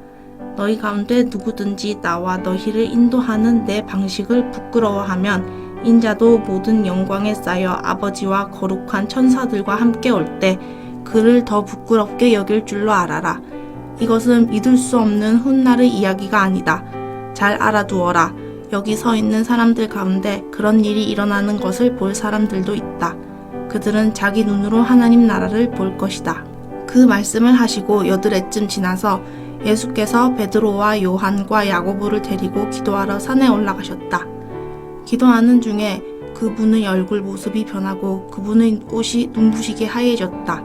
동시에 2 사람이 거기서 예수와 이야기하고 있었다. 알고 보니 그들은 모세와 엘리야였다. 그들의 모습이 몹시 영광스러웠다. 그들은 예수께서 예루살렘에서 이루실 일, 곧 그분의 떠나심에 대해 이야기를 나누었다. 한편 베드로와 그 일행은 잠에 취해 있었다. 그들이 깨어 눈을 비비며 보니 예수께서 영광 가운데 계시고 그 곁에 2 사람이 서 있는 것이 보였다. 모세와 엘리야가 떠난 뒤에 베드로가 예수께 말했다. 주님, 지금은 중대한 순간입니다. 기념비 셋을 세우는 것이 어떻겠습니까? 하나는 주님을 위해, 하나는 모세를 위해, 하나는 엘리야를 위해서 말입니다. 이것은 베드로가 무심코 내뱉은 말이었다.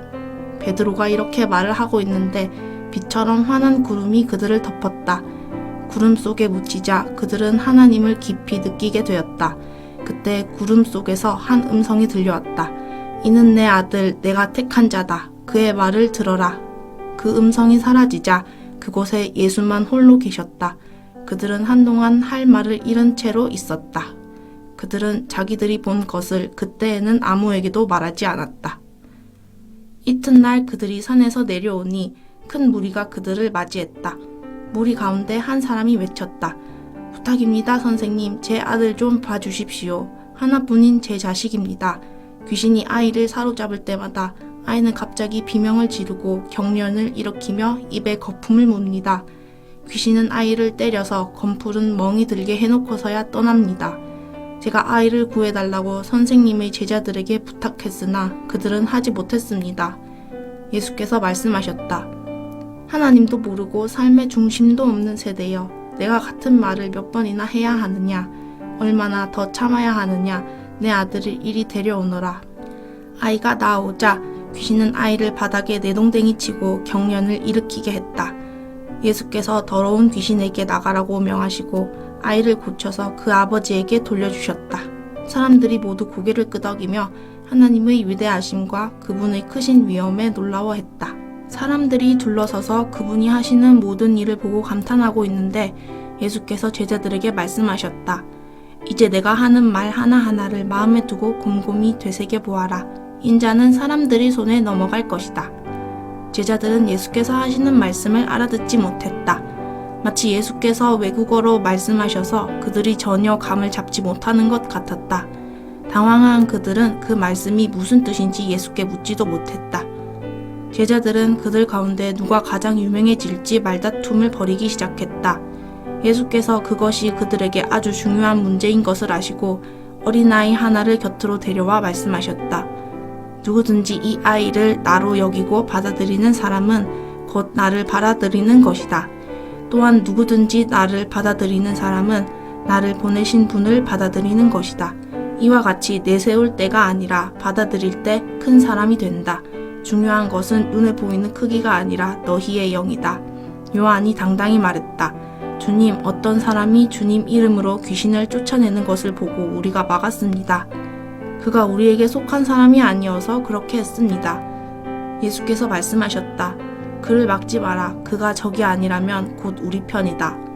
승천하실 때가 가까워 오자 예수께서 마음을 단단히 먹고 용기를 내어 예루살렘을 향해 길을 떠나셨다. 예수께서 심부름꾼들을 앞서 보내셨다. 그들은 그분을 맞을 곳을 준비하려고 사마리아의 어느 마을로 갔다.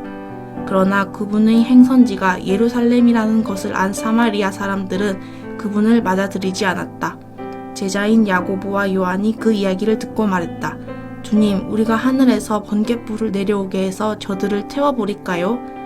예수께서 그들을 꾸짖으셨다. 옳지 않다. 그들은 다른 마을로 발걸음을 옮겼다. 길을 가고 있는데 어떤 사람이 자기도 함께 가도 되는지 물었다. 그는 어디든지 주님과 함께 가겠습니다 하고 말했다. 예수께서 잘라 말씀하셨다. 고생할 각오가 되어 있느냐? 너도 알다시피 우리가 묵는 곳은 인류 호텔이 아니다. 예수께서 또 다른 사람에게 말씀하셨다. 나를 따라오너라. 그가 말했다. 그렇게 하겠습니다. 하지만 며칠 말미를 주십시오. 아버지 장례 준비를 해야 합니다. 예수께서 거절하셨다. 중요한 일이 먼저다. 내 본분은 삶이지 죽음이 아니다. 삶은 긴박하다. 하나님 나라를 알려라. 그때 또 다른 사람이 말했다. 주님, 저는 주님을 따라갈 준비가 되었습니다. 하지만 먼저 집에 정리할 일이 있으니 허락해 주십시오. 예수께서 말씀하셨다. 머뭇거리지 마라. 뒤돌아보지도 마라. 하나님 나라를 내일로 미룰 수는 없다. 오늘 기회를 잡아라. 10장. 그 후에 주님께서 70명을 뽑으시고 앞으로 그분이 가시려는 모든 성읍과 지역으로 그들을 둘씩 짝지어 보내셨다. 예수께서 그들에게 당부하셨다. 추수할 것이 이토록 많은데 추수할 일손은 얼마나 적은가. 그러니 추수할 일손을 보내달라고 추수의 하나님께 무릎 꿇고 기도하여라. 가거라. 그러나 조심하여라. 이것은 위험한 일이다. 너희는 이리떼 가운데 있는 어린 양들 같다. 짐을 가볍게 하고 다녀라. 빛과 칫솔이면 된다. 그 이상은 필요 없다. 길에서 만나는 모든 사람과 노닥거리거나 잡담하지 마라. 어느 집에 들어가든지 그 가족에게 평화를 빕니다 하고 인사하여라. 그들이 너희의 인사를 받아들이면 그곳에 머물러도 좋다. 그러나 받아들이지 않거든 인사를 거두고 나오너라. 억지로 하지 마라.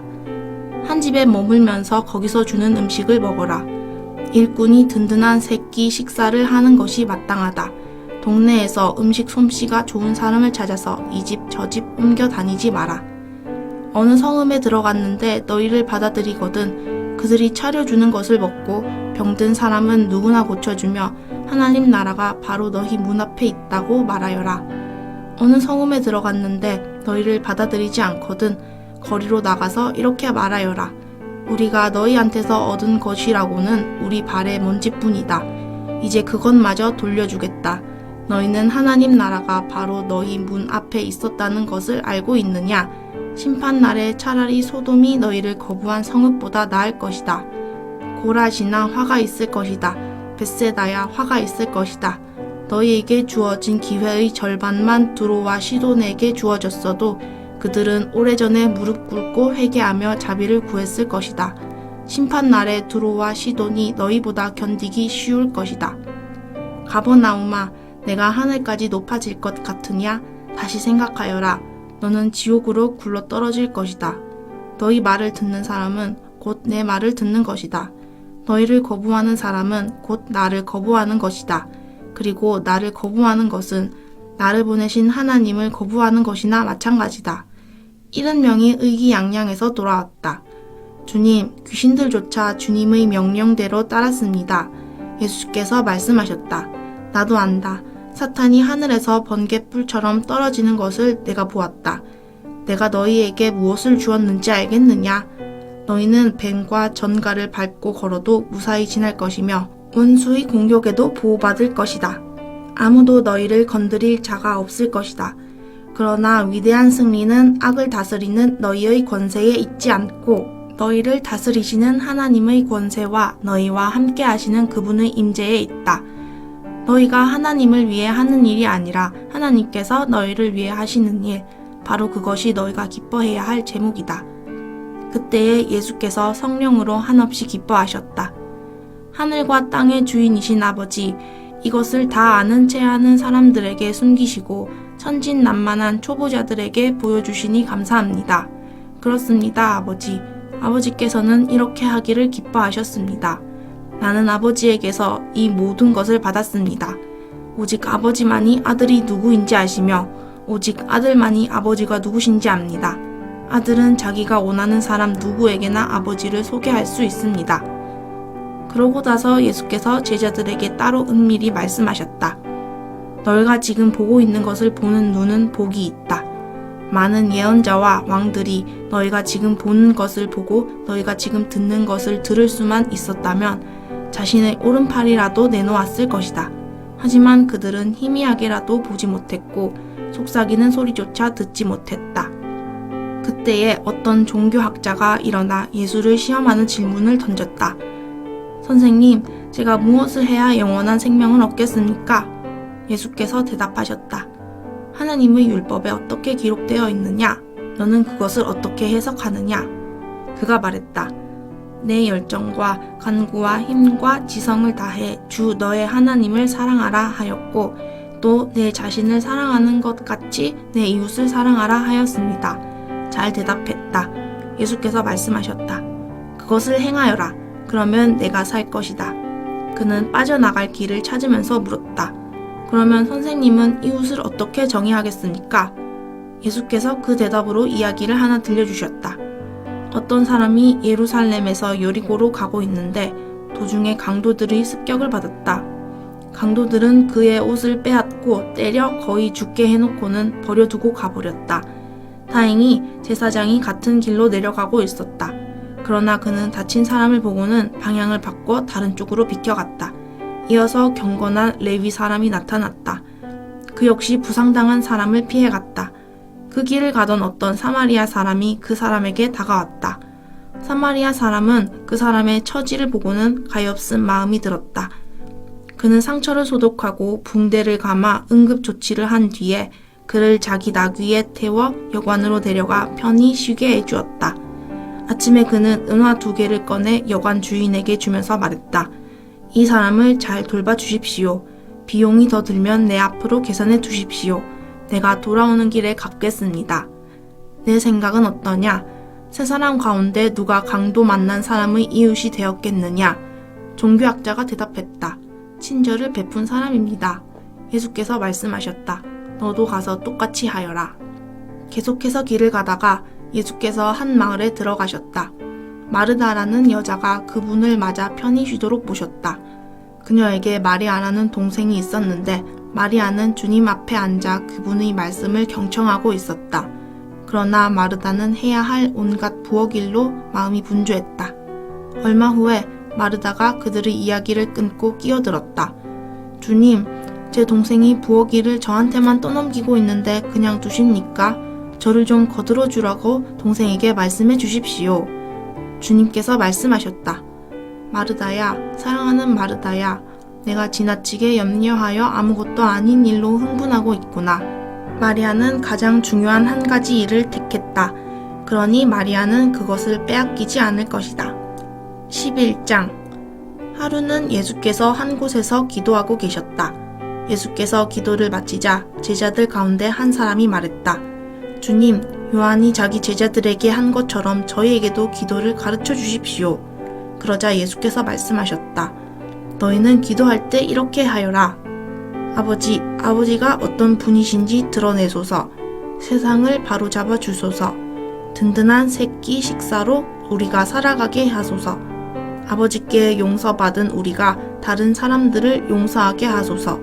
우리를 우리 자신에게서와 마귀에게서 안전하게 지켜주소서. 예수께서 말씀하셨다. 너희가 한밤중에 친구에게 가서 이렇게 말하면 어떻게 될지 상상해 보아라. 친구여, 내게 빵 3덩이를 빌려주게. 옛 친구가 여행을 하다가 방금 찾아왔는데 내 수중에 아무것도 없네. 친구가 침대에서 대답했다. 귀찮게 굴지 말게. 문도 닫혔고 아이들도 다 자려고 누웠다네. 그러니 내가 일어나 자네에게 아무것도 줄 수가 없네. 그러나 내가 너희에게 말한다. 비록 그가 친구라는 이유로는 일어나지 않더라도 너희가 물러서지 않고 그 자리에 서서 계속 문을 두드려 이웃들을 다 깨운다면 그가 일어나서 무엇이든 필요한 것을 줄 것이다. 내가 하려는 말은 이것이다. 구하여라, 그러면 받을 것이다. 찾아라, 그러면 발견할 것이다. 두드려라, 그러면 문이 열릴 것이다. 하나님과 흥정하지 마라. 솔직하게 말씀드려라. 필요한 것을 구하여라. 우리는 쫓고 쫓기는 게임이나 숨바꼭질을 하고 있는 것이 아니다. 너희 어린아들이 생선을 달라고 하는데 살아있는 뱀을 접시에 담아 아이를 무섭게 하겠느냐? 너희 어린 딸이 계란을 달라고 하는데 거미를 주며 아이를 속이겠느냐? 너희가 아무리 악해도 그런 생각은 하지 않을 것이다. 너희도 자기 자식에게는 최소한의 예의를 지킨다. 그렇다면 너희를 사랑으로 잉태하신 아버지께서 너희가 구할 때 성령을 주시지 않겠느냐? 예수께서 어떤 사람을 말 못하게 하는 귀신에게서 구해주셨다. 귀신이 떠나가자 그 사람이 쉴 새 없이 말하는 것을 보고 무리가 깜짝 놀랐다. 그러나 그들 가운데 더러는 빈정대며 말했다. 마술이다. 소매자락에서 마귀의 속임수를 끄집어낸 것이다. 또 어떤 사람은 미심쩍은 태도를 보이면서도 그분이 굉장한 기적으로 자신을 입증해 주기를 바라며 서성댔다. 예수께서 그들의 생각을 아시고 말씀하셨다. 장기간 내전을 벌이는 나라는 황폐해진다. 늘 싸움질하는 가정은 무너지게 마련이다. 사탄이 사탄을 없애면 어느 사탄이 남아나겠느냐? 너희는 내가 귀신들의 왕인 마귀와 한패가 되어 귀신을 쫓아낸다고 비난한다. 그러나 너희가 나를 마귀라고 욕하며 마귀 쫓아내는 마귀라고 부른다면 너희의 귀신 쫓아내는 자들에게도 똑같은 욕이 되지 않겠느냐? 그러나 내가 하나님의 손가락으로 귀신들을 몰아내는 것이라면 하나님 나라가 확실히 여기 있는 것이다. 강한 사람이 완전 무장하고 자기 집 마당에 지키고 서 있으면 그의 재산은 끄떡없이 안전하다. 그러나 더 강한 사람이 더 강한 무기를 들고 오면 어찌 되겠느냐? 그는 자기 수법에 자기가 당하고 말 것이다. 그가 그토록 믿었던 무기고는 탈취당하고 귀한 재물은 약탈당한다. 이것은 전쟁이며 중립지대는 없다. 내 편이 아니라면 너희는 내 적이다. 돕지 않으면 방해하는 것이다. 사람에게서 쫓겨난 더러운 귀신은 광야를 이리저리 떠돌며 자기가 들어갈 만한 오아시스, 곧 순진한 영혼을 찾아다닌다. 아무도 찾지 못하면 귀신은 내가 전에 있던 소굴로 돌아가자 하고 말한다. 돌아가 보니 그 사람 안은 쓸고 닦아 깨끗한데 텅 비어 있다. 그래서 귀신은 달려가서 자기보다 더 더러운 귀신을 7이나 끌어모아서는 다 함께 그 사람 안에 들어가 난장판을 벌인다. 결국 그 사람의 상태는 깨끗함을 받지 않았던 처음보다 훨씬 나빠진다. 예수께서 이 말씀을 하고 있는데 웅성거리는 무리 가운데서 어떤 여자가 목소리 높여 말했다. 선생님을 뵌 태와 선생님을 먹인 가슴은 복이 있습니다. 예수께서 덧붙이셨다. 하나님의 말씀을 듣고 자기 삶으로 그 말씀을 지키는 사람이 훨씬 더 복이 있다. 무리가 점점 늘어나자 예수께서 화제를 바꾸셨다. 이 시대의 풍조가 다 잘못되었다. 사람마다 증거를 찾고 있으나 엉뚱한 증거를 찾고 있다. 너희는 너희의 호기심을 만족시켜주고 기적에 대한 너희의 욕망을 채워줄 무언가를 찾고 있다. 그러나 너희가 얻게 될 유일한 증거는 요나가 니느웨 사람들에게 준 증거뿐이다. 그것은 전혀 증거처럼 보이지 않는다. 인자와 이 시대는 요나와 니느웨 같다. 심판날에 니느웨 사람들이 일어나 이 세대를 정죄할 증거를 내놓을 것이다. 요나가 설교할 때 그들이 자신들의 삶을 고쳤기 때문이다. 요나보다 더 큰 설교자가 여기 있는데도 너희는 증거를 따지고 있다. 심판날에 시바 여왕이 앞에 나와서 이 세대를 정죄할 증거를 제시할 것이다. 여왕이 지혜로운 솔로몬의 말을 들으려고 먼 땅 끝에서부터 찾아왔기 때문이다. 솔로몬의 지혜보다 더 큰 지혜가 바로 너희 앞에 있는데도 너희는 증거 운운하며 억지를 부리고 있다. 등불을 켜서 서랍 속에 숨겨두는 사람은 아무도 없다. 등불은 단 위에 둔다. 그래야 방에 들어오는 사람들이 그 빛 덕분에 자신이 어디로 가는지 보고 다닐 수 있다. 내 눈은 내 온몸을 밝혀주는 등불이다. 내가 경의와 믿음으로 눈을 크게 뜨고 살면 내 몸은 빛으로 가득해진다. 내가 탐욕과 불신으로 곁눈질하고 살면 내 몸은 음습한 지하실이 된다. 내 몸이 곰팡내 나고 어둠침침하게 되지 않으려면 눈을 뜨고 살면서 내 등불이 계속 타오르게 하여라. 빛이 가장 잘 드는 내 방처럼 내 삶에도 늘 빛이 잘 들게 하여라. 예수께서 이 말씀을 마치자 바리새인 하나가 그분을 저녁 식사에 초대했다. 예수께서 그의 집에 들어가 식탁 앞에 앉으셨다. 바리새인은 예수께서 식사 전에 손을 씻지 않는 것을 보고 기분이 언짢았다. 그러자 주님께서 그에게 말씀하셨다. 너희 바리새인들이 햇빛에 반짝일 정도로 컵과 접시 겉에 광을 내는 것을 나는 알고 있다. 그러나 나는 너희 속에 탐욕과 은밀한 악이 득실거리는 것도 알고 있다. 미련한 바리새인들아, 겉을 지으신 분께서 속도 지으시지 않았느냐? 너희 주머니와 너희 마음 둘 다를 뒤집어서 가난한 사람들에게 후히 베풀어라. 그러면 너희의 그릇과 손뿐 아니라 너희의 삶도 깨끗해질 것이다. 나는 이제 너희라면 지긋지긋하다. 너희 바리새인들아, 사기꾼들아, 너희는 도무지 구제불능이구나. 너희는 꼼꼼히 장부를 적어가며 동전 하나에까지 11조를 내지만 정의와 하나님의 사랑 같은 기본적인 것에서는 용케도 빠져나갈 길을 찾아낸다. 정성스런 장부 정리도 좋지만 기본은 반드시 해야 하는 것이다. 너희 바리새인들아, 사기꾼들아, 너희는 도무지 구제불능이구나. 너희는 교회 식사 때 상석에 앉는 것을 좋아하고 사람들의 화려한 칭찬에 우쭐하는 것을 좋아한다. 사기꾼들아, 너희는 꼭 묘지 표지가 없는 무덤과 같다. 사람들은 깔끔하게 정리된 잔디를 밟고 다니지만 그 2미터 아래 땅속은 온통 썩고 부패한 것을 알 턱이 없다. 종교학자 가운데 한 사람이 말했다. 선생님, 그렇게 말하면 우리에게까지 모욕이 된다는 것을 아는지요? 예수께서 말씀하셨다. 그렇다. 이보다 더 노골적으로 말할 수도 있다. 너희 종교학자들아, 너희는 도무지 구제불능이구나. 너희는 사람들에게 온갖 규칙과 규정의 짐을 잔뜩 지어서 그야말로 등골이 휘어지게 하면서 도와주려고 손가락 하나 까딱하지 않는다. 너희는 도무지 구제불능이구나. 너희는 너희 조상들이 죽인 예언자들을 위해 무덤을 쌓는다. 그러나 너희가 쌓는 무덤은 살해당한 예언자들을 기념하는 것이 아니라 오히려 살인자인 너희 조상들을 기념하는 것이다. 그래서 하나님의 지혜도 말하기를 내가 그들에게 예언자와 사도들을 보내겠지만 그들이 이들을 죽이고 쫓아낼 것이다 라고 한 것이다.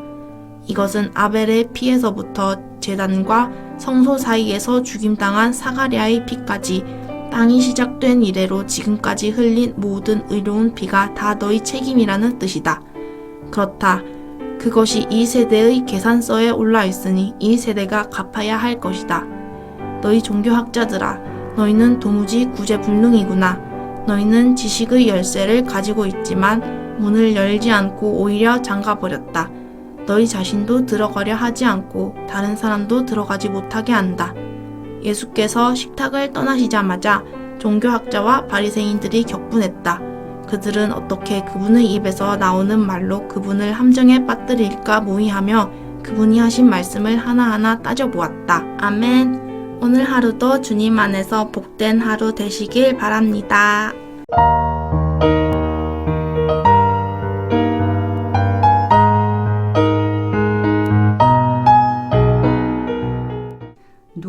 누가복음 12장.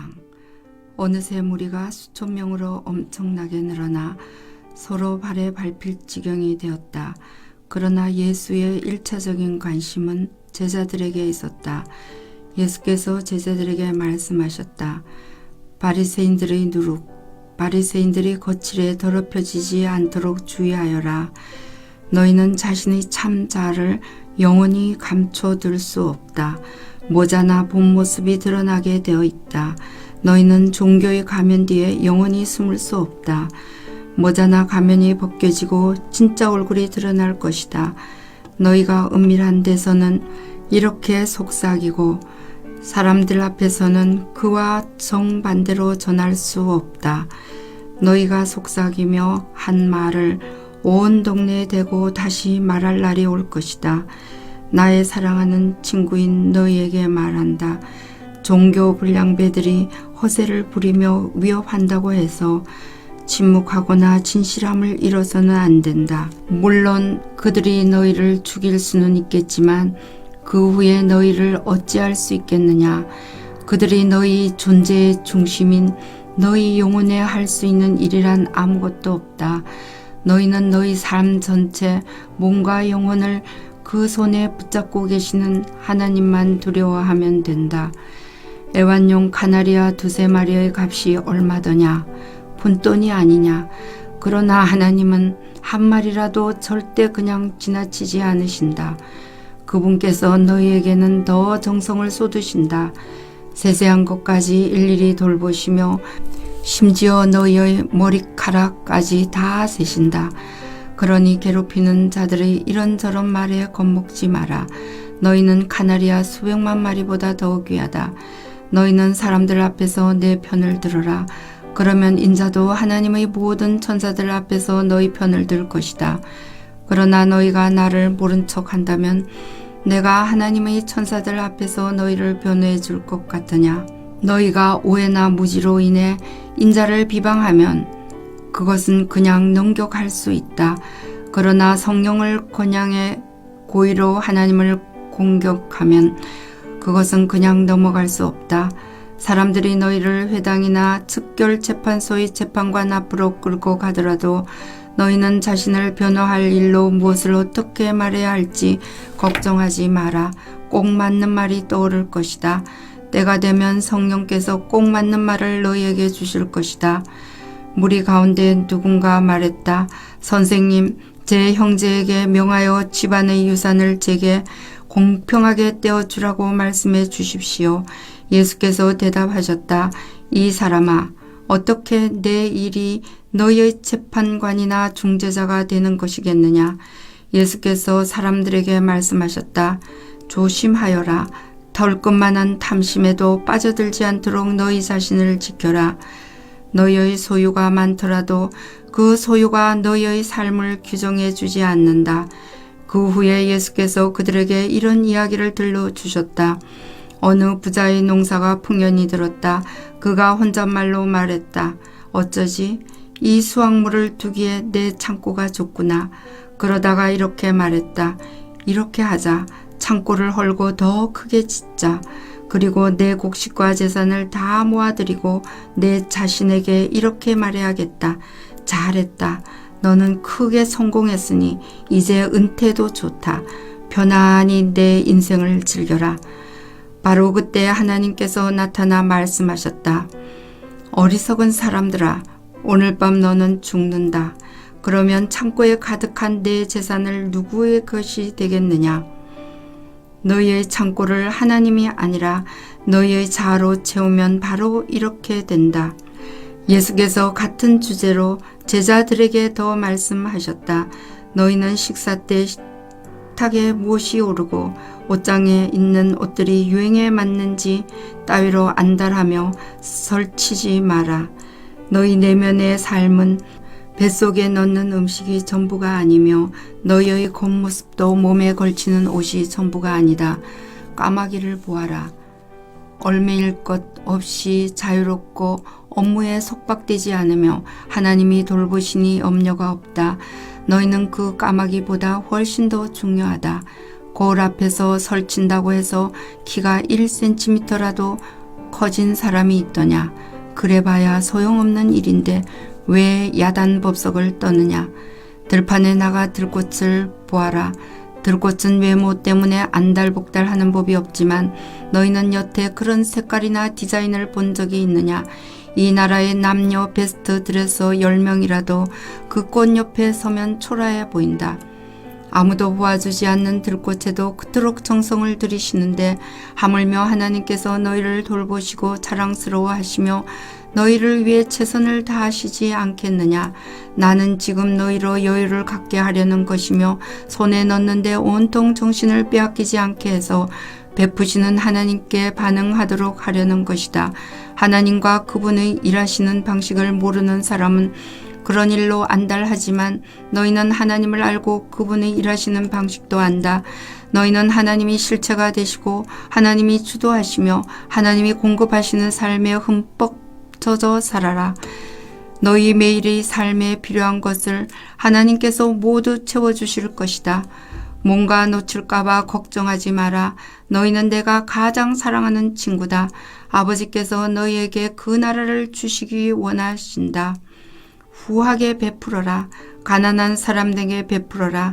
파산하지 않은 은행, 강도가 침입할 수 없고 횡령의 위험이 없는 하늘은행, 신뢰할 수 있는 은행과 거래하여라. 너희는 너희 보물이 있는 곳에 가장 있고 싶어 할 텐데 결국 그렇게 될 것이다. 그것이 당연하지 않겠느냐. 늘 옷을 입고 있고 불을 밝혀두어라. 너희는 주인이 신혼여행에서 돌아오기를 기다리며 주인이 도착의 문을 두드리면 열어주기 위해 깨어서 준비하고 있는 종들처럼 되어라. 주인이 왔을 때 깨어서 일하고 있는 종들은 복되다. 주인이 앞치마를 두르고 그들을 식탁에 앉게 해서 식사를 대접하며 그들과 결혼잔치를 함께 할 것이다. 주인이 밤 몇 시에 오든 상관없이 깨어있는 그들은 복되다. 집주인이 어느 밤에 도둑이 드는지 알았더라면 문도 잠그지 않은 채 밤늦도록 집을 비워두지 않았을 것이다. 그러니 너희는 흐트러지거나 긴장을 늦추지 마라. 너희가 예상하지 못한 때에 인자가 올 것이다. 베드로가 말했다. 주님, 이 이야기는 우리에게 하시는 것입니까? 아니면 모든 사람에게 하시는 것입니까? 주님께서 말씀하셨다. 너희에게 묻겠다. 주인이 자기 일꾼들을 맡겨서 그 일꾼들을 제때 잘 먹이게 할 만큼 사리가 밝고 믿을 만한 관리인이 누구냐? 주인이 나타날 때 자기 본분을 다하고 있는 사람은 복된 사람이다. 그러나 관리인이 주인이 더디 온다 생각하고는 일꾼들을 학대하고 친구들을 불러 모아 파티를 벌여 술에 취한다면 생각지도 못한 때 주인이 돌아와서 그를 호되게 매질하고 부엌으로 돌려보내 감자 껍질을 벗기게 할 것이다. 주인이 무엇을 원하는지 알고도 무시하거나 건방지게 자기 마음대로 하는 종은 흡신 두들겨 맞을 것이다. 그러나 알지 못해서 일을 제대로 못하는 종은 회초리 몇 대로 그칠 것이다.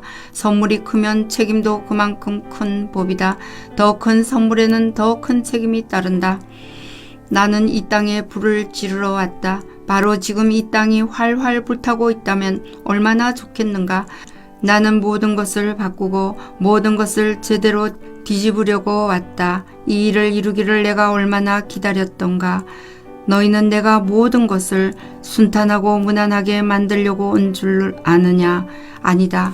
나는 분열과 대립을 일으키려 왔다. 이제부터는 한 집에 5 식구가 있으면 3 사람이 2 사람과 맞서고 2 사람이 3 사람과 맞서고 아버지가 아들과 맞서고 아들이 아버지와 맞서고 어머니가 딸과 맞서고 딸이 어머니와 맞서고 시어머니가 며느리와 맞서고 며느리가 시어머니와 맞설 것이다.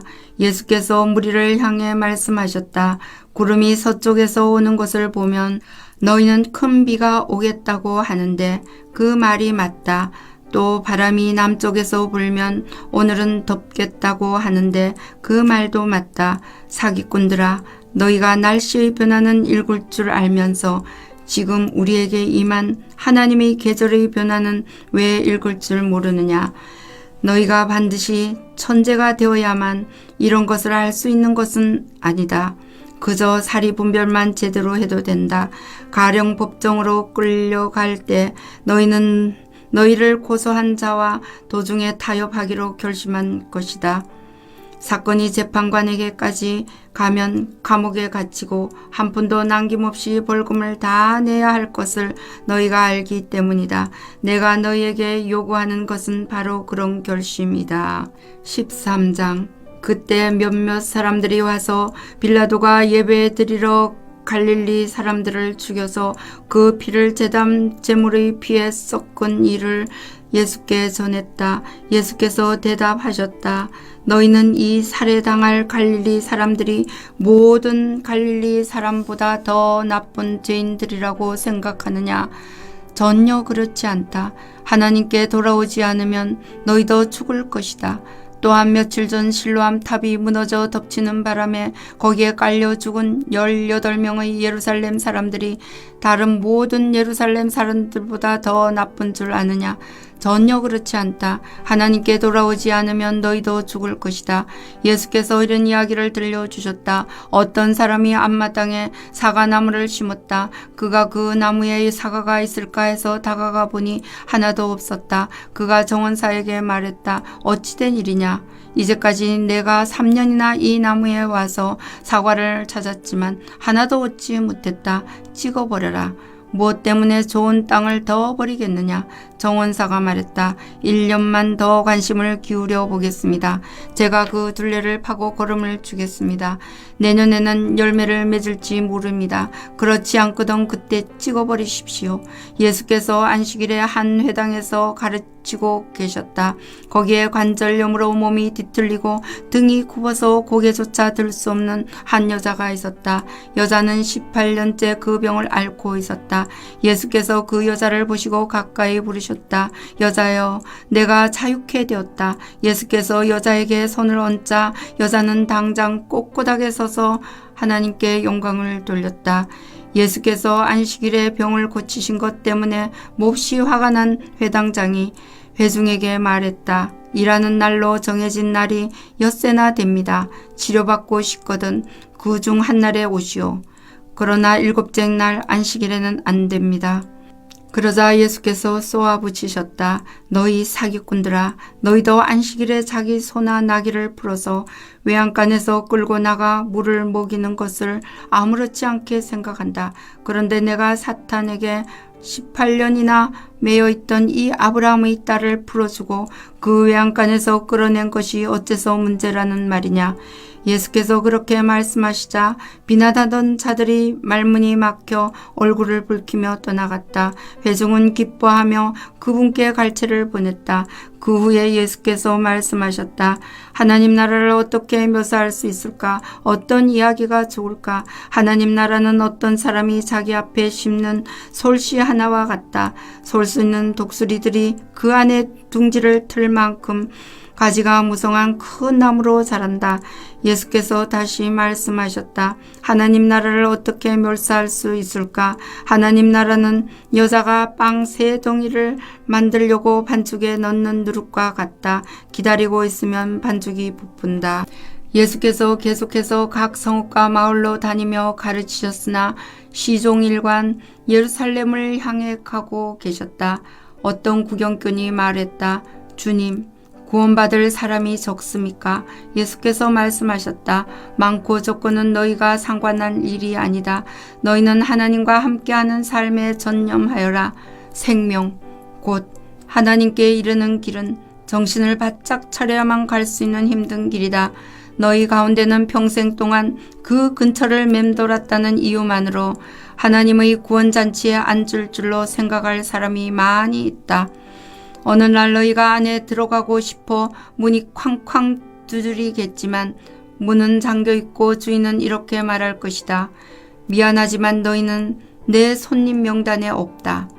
너희는 우리는 평생 주님을 알았습니다 하고 따지겠지만 주님은 단호히 너희 말을 자를 것이다.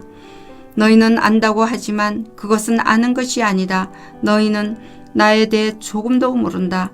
그때 너희는 은혜에서 소외된 자가 되어 바깥 어두운 데 있을 것이다. 너희는 아브라함과 이삭과 야곱과 모든 예언자들이 하나님 나라로 행진에 들어가는 것을 볼 것이다.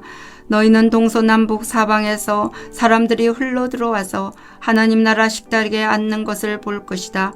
그러는 동안 너희는 바깥에서 안을 들여다보며 이것이 어찌된 일인지 의아해할 것이다. 이것은 위대한 반전이다. 맨 뒤에 서 있던 사람이 앞으로 오고 먼저 있던 사람이 결국 나중될 것이다. 바로 그때 몇몇 바리새인들이 다가와서 말했다. 얼른 피하십시오. 헤롯이 선생님을 찾아 죽이려고 합니다. 예수께서 말씀하셨다. 지금은 내가 시간이 없다고 그 여우에게 전하여라. 오늘과 내일은 내가 귀신을 쫓아내고 병든 사람을 고치느라 바쁘고 사흘째에는 일을 마무리할 것이다. 그뿐 아니다. 예언자가 예루살렘 밖에서 불은한 최후를 맞는 것은 합당하지 않다. 예루살렘아 예루살렘아 예언자들을 죽이고 하나님의 심부름꾼들을 학대하는 너희여, 암탉이 제 새끼를 날개 아래 안전히 품듯이 내가 저희 자녀들을 간절히 모으려고 했으나 너희는 거부하고 돌아섰다. 이제는 너무 늦었다. 너희가 복되다. 하나님의 이름으로 오시는 이여 하고 말하는 그날까지 너희가 다시는 나를 보지 못할 것이다. 14장. 한 번은 예수께서 바리새인의 최고 지도자들 가운데 한 사람과 안식일 식사를 하러 가셨는데 손님들이 모두 그분을 주시하며 일거수일투족을 살폈다.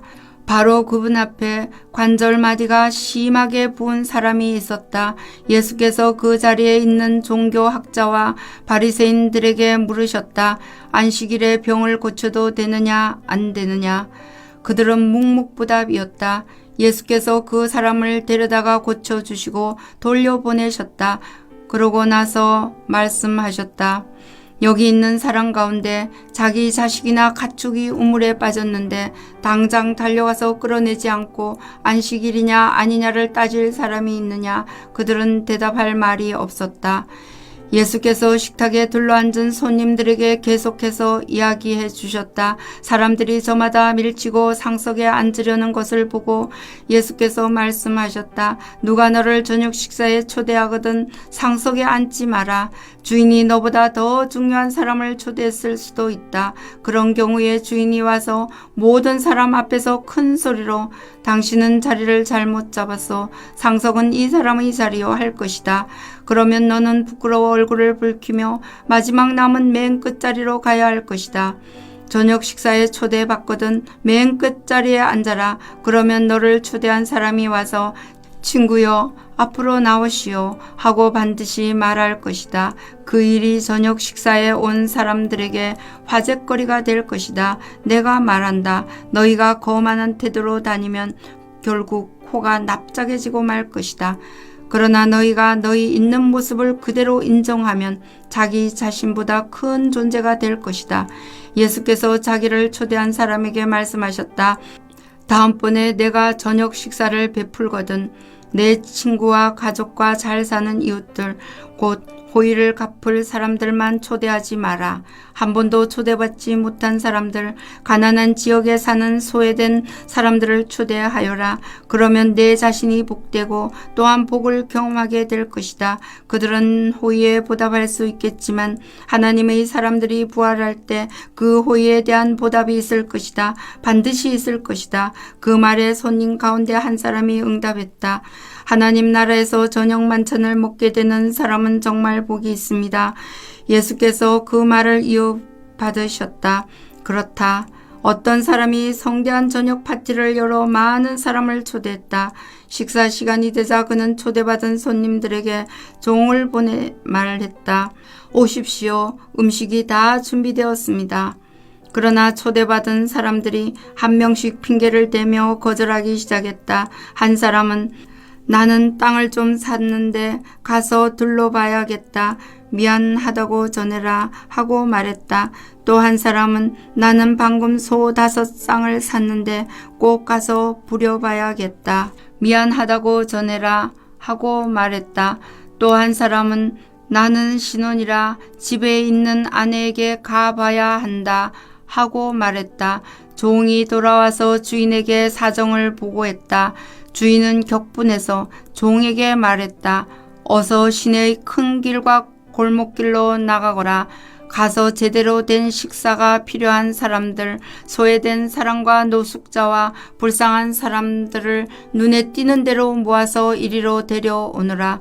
종이 다시 보고했다.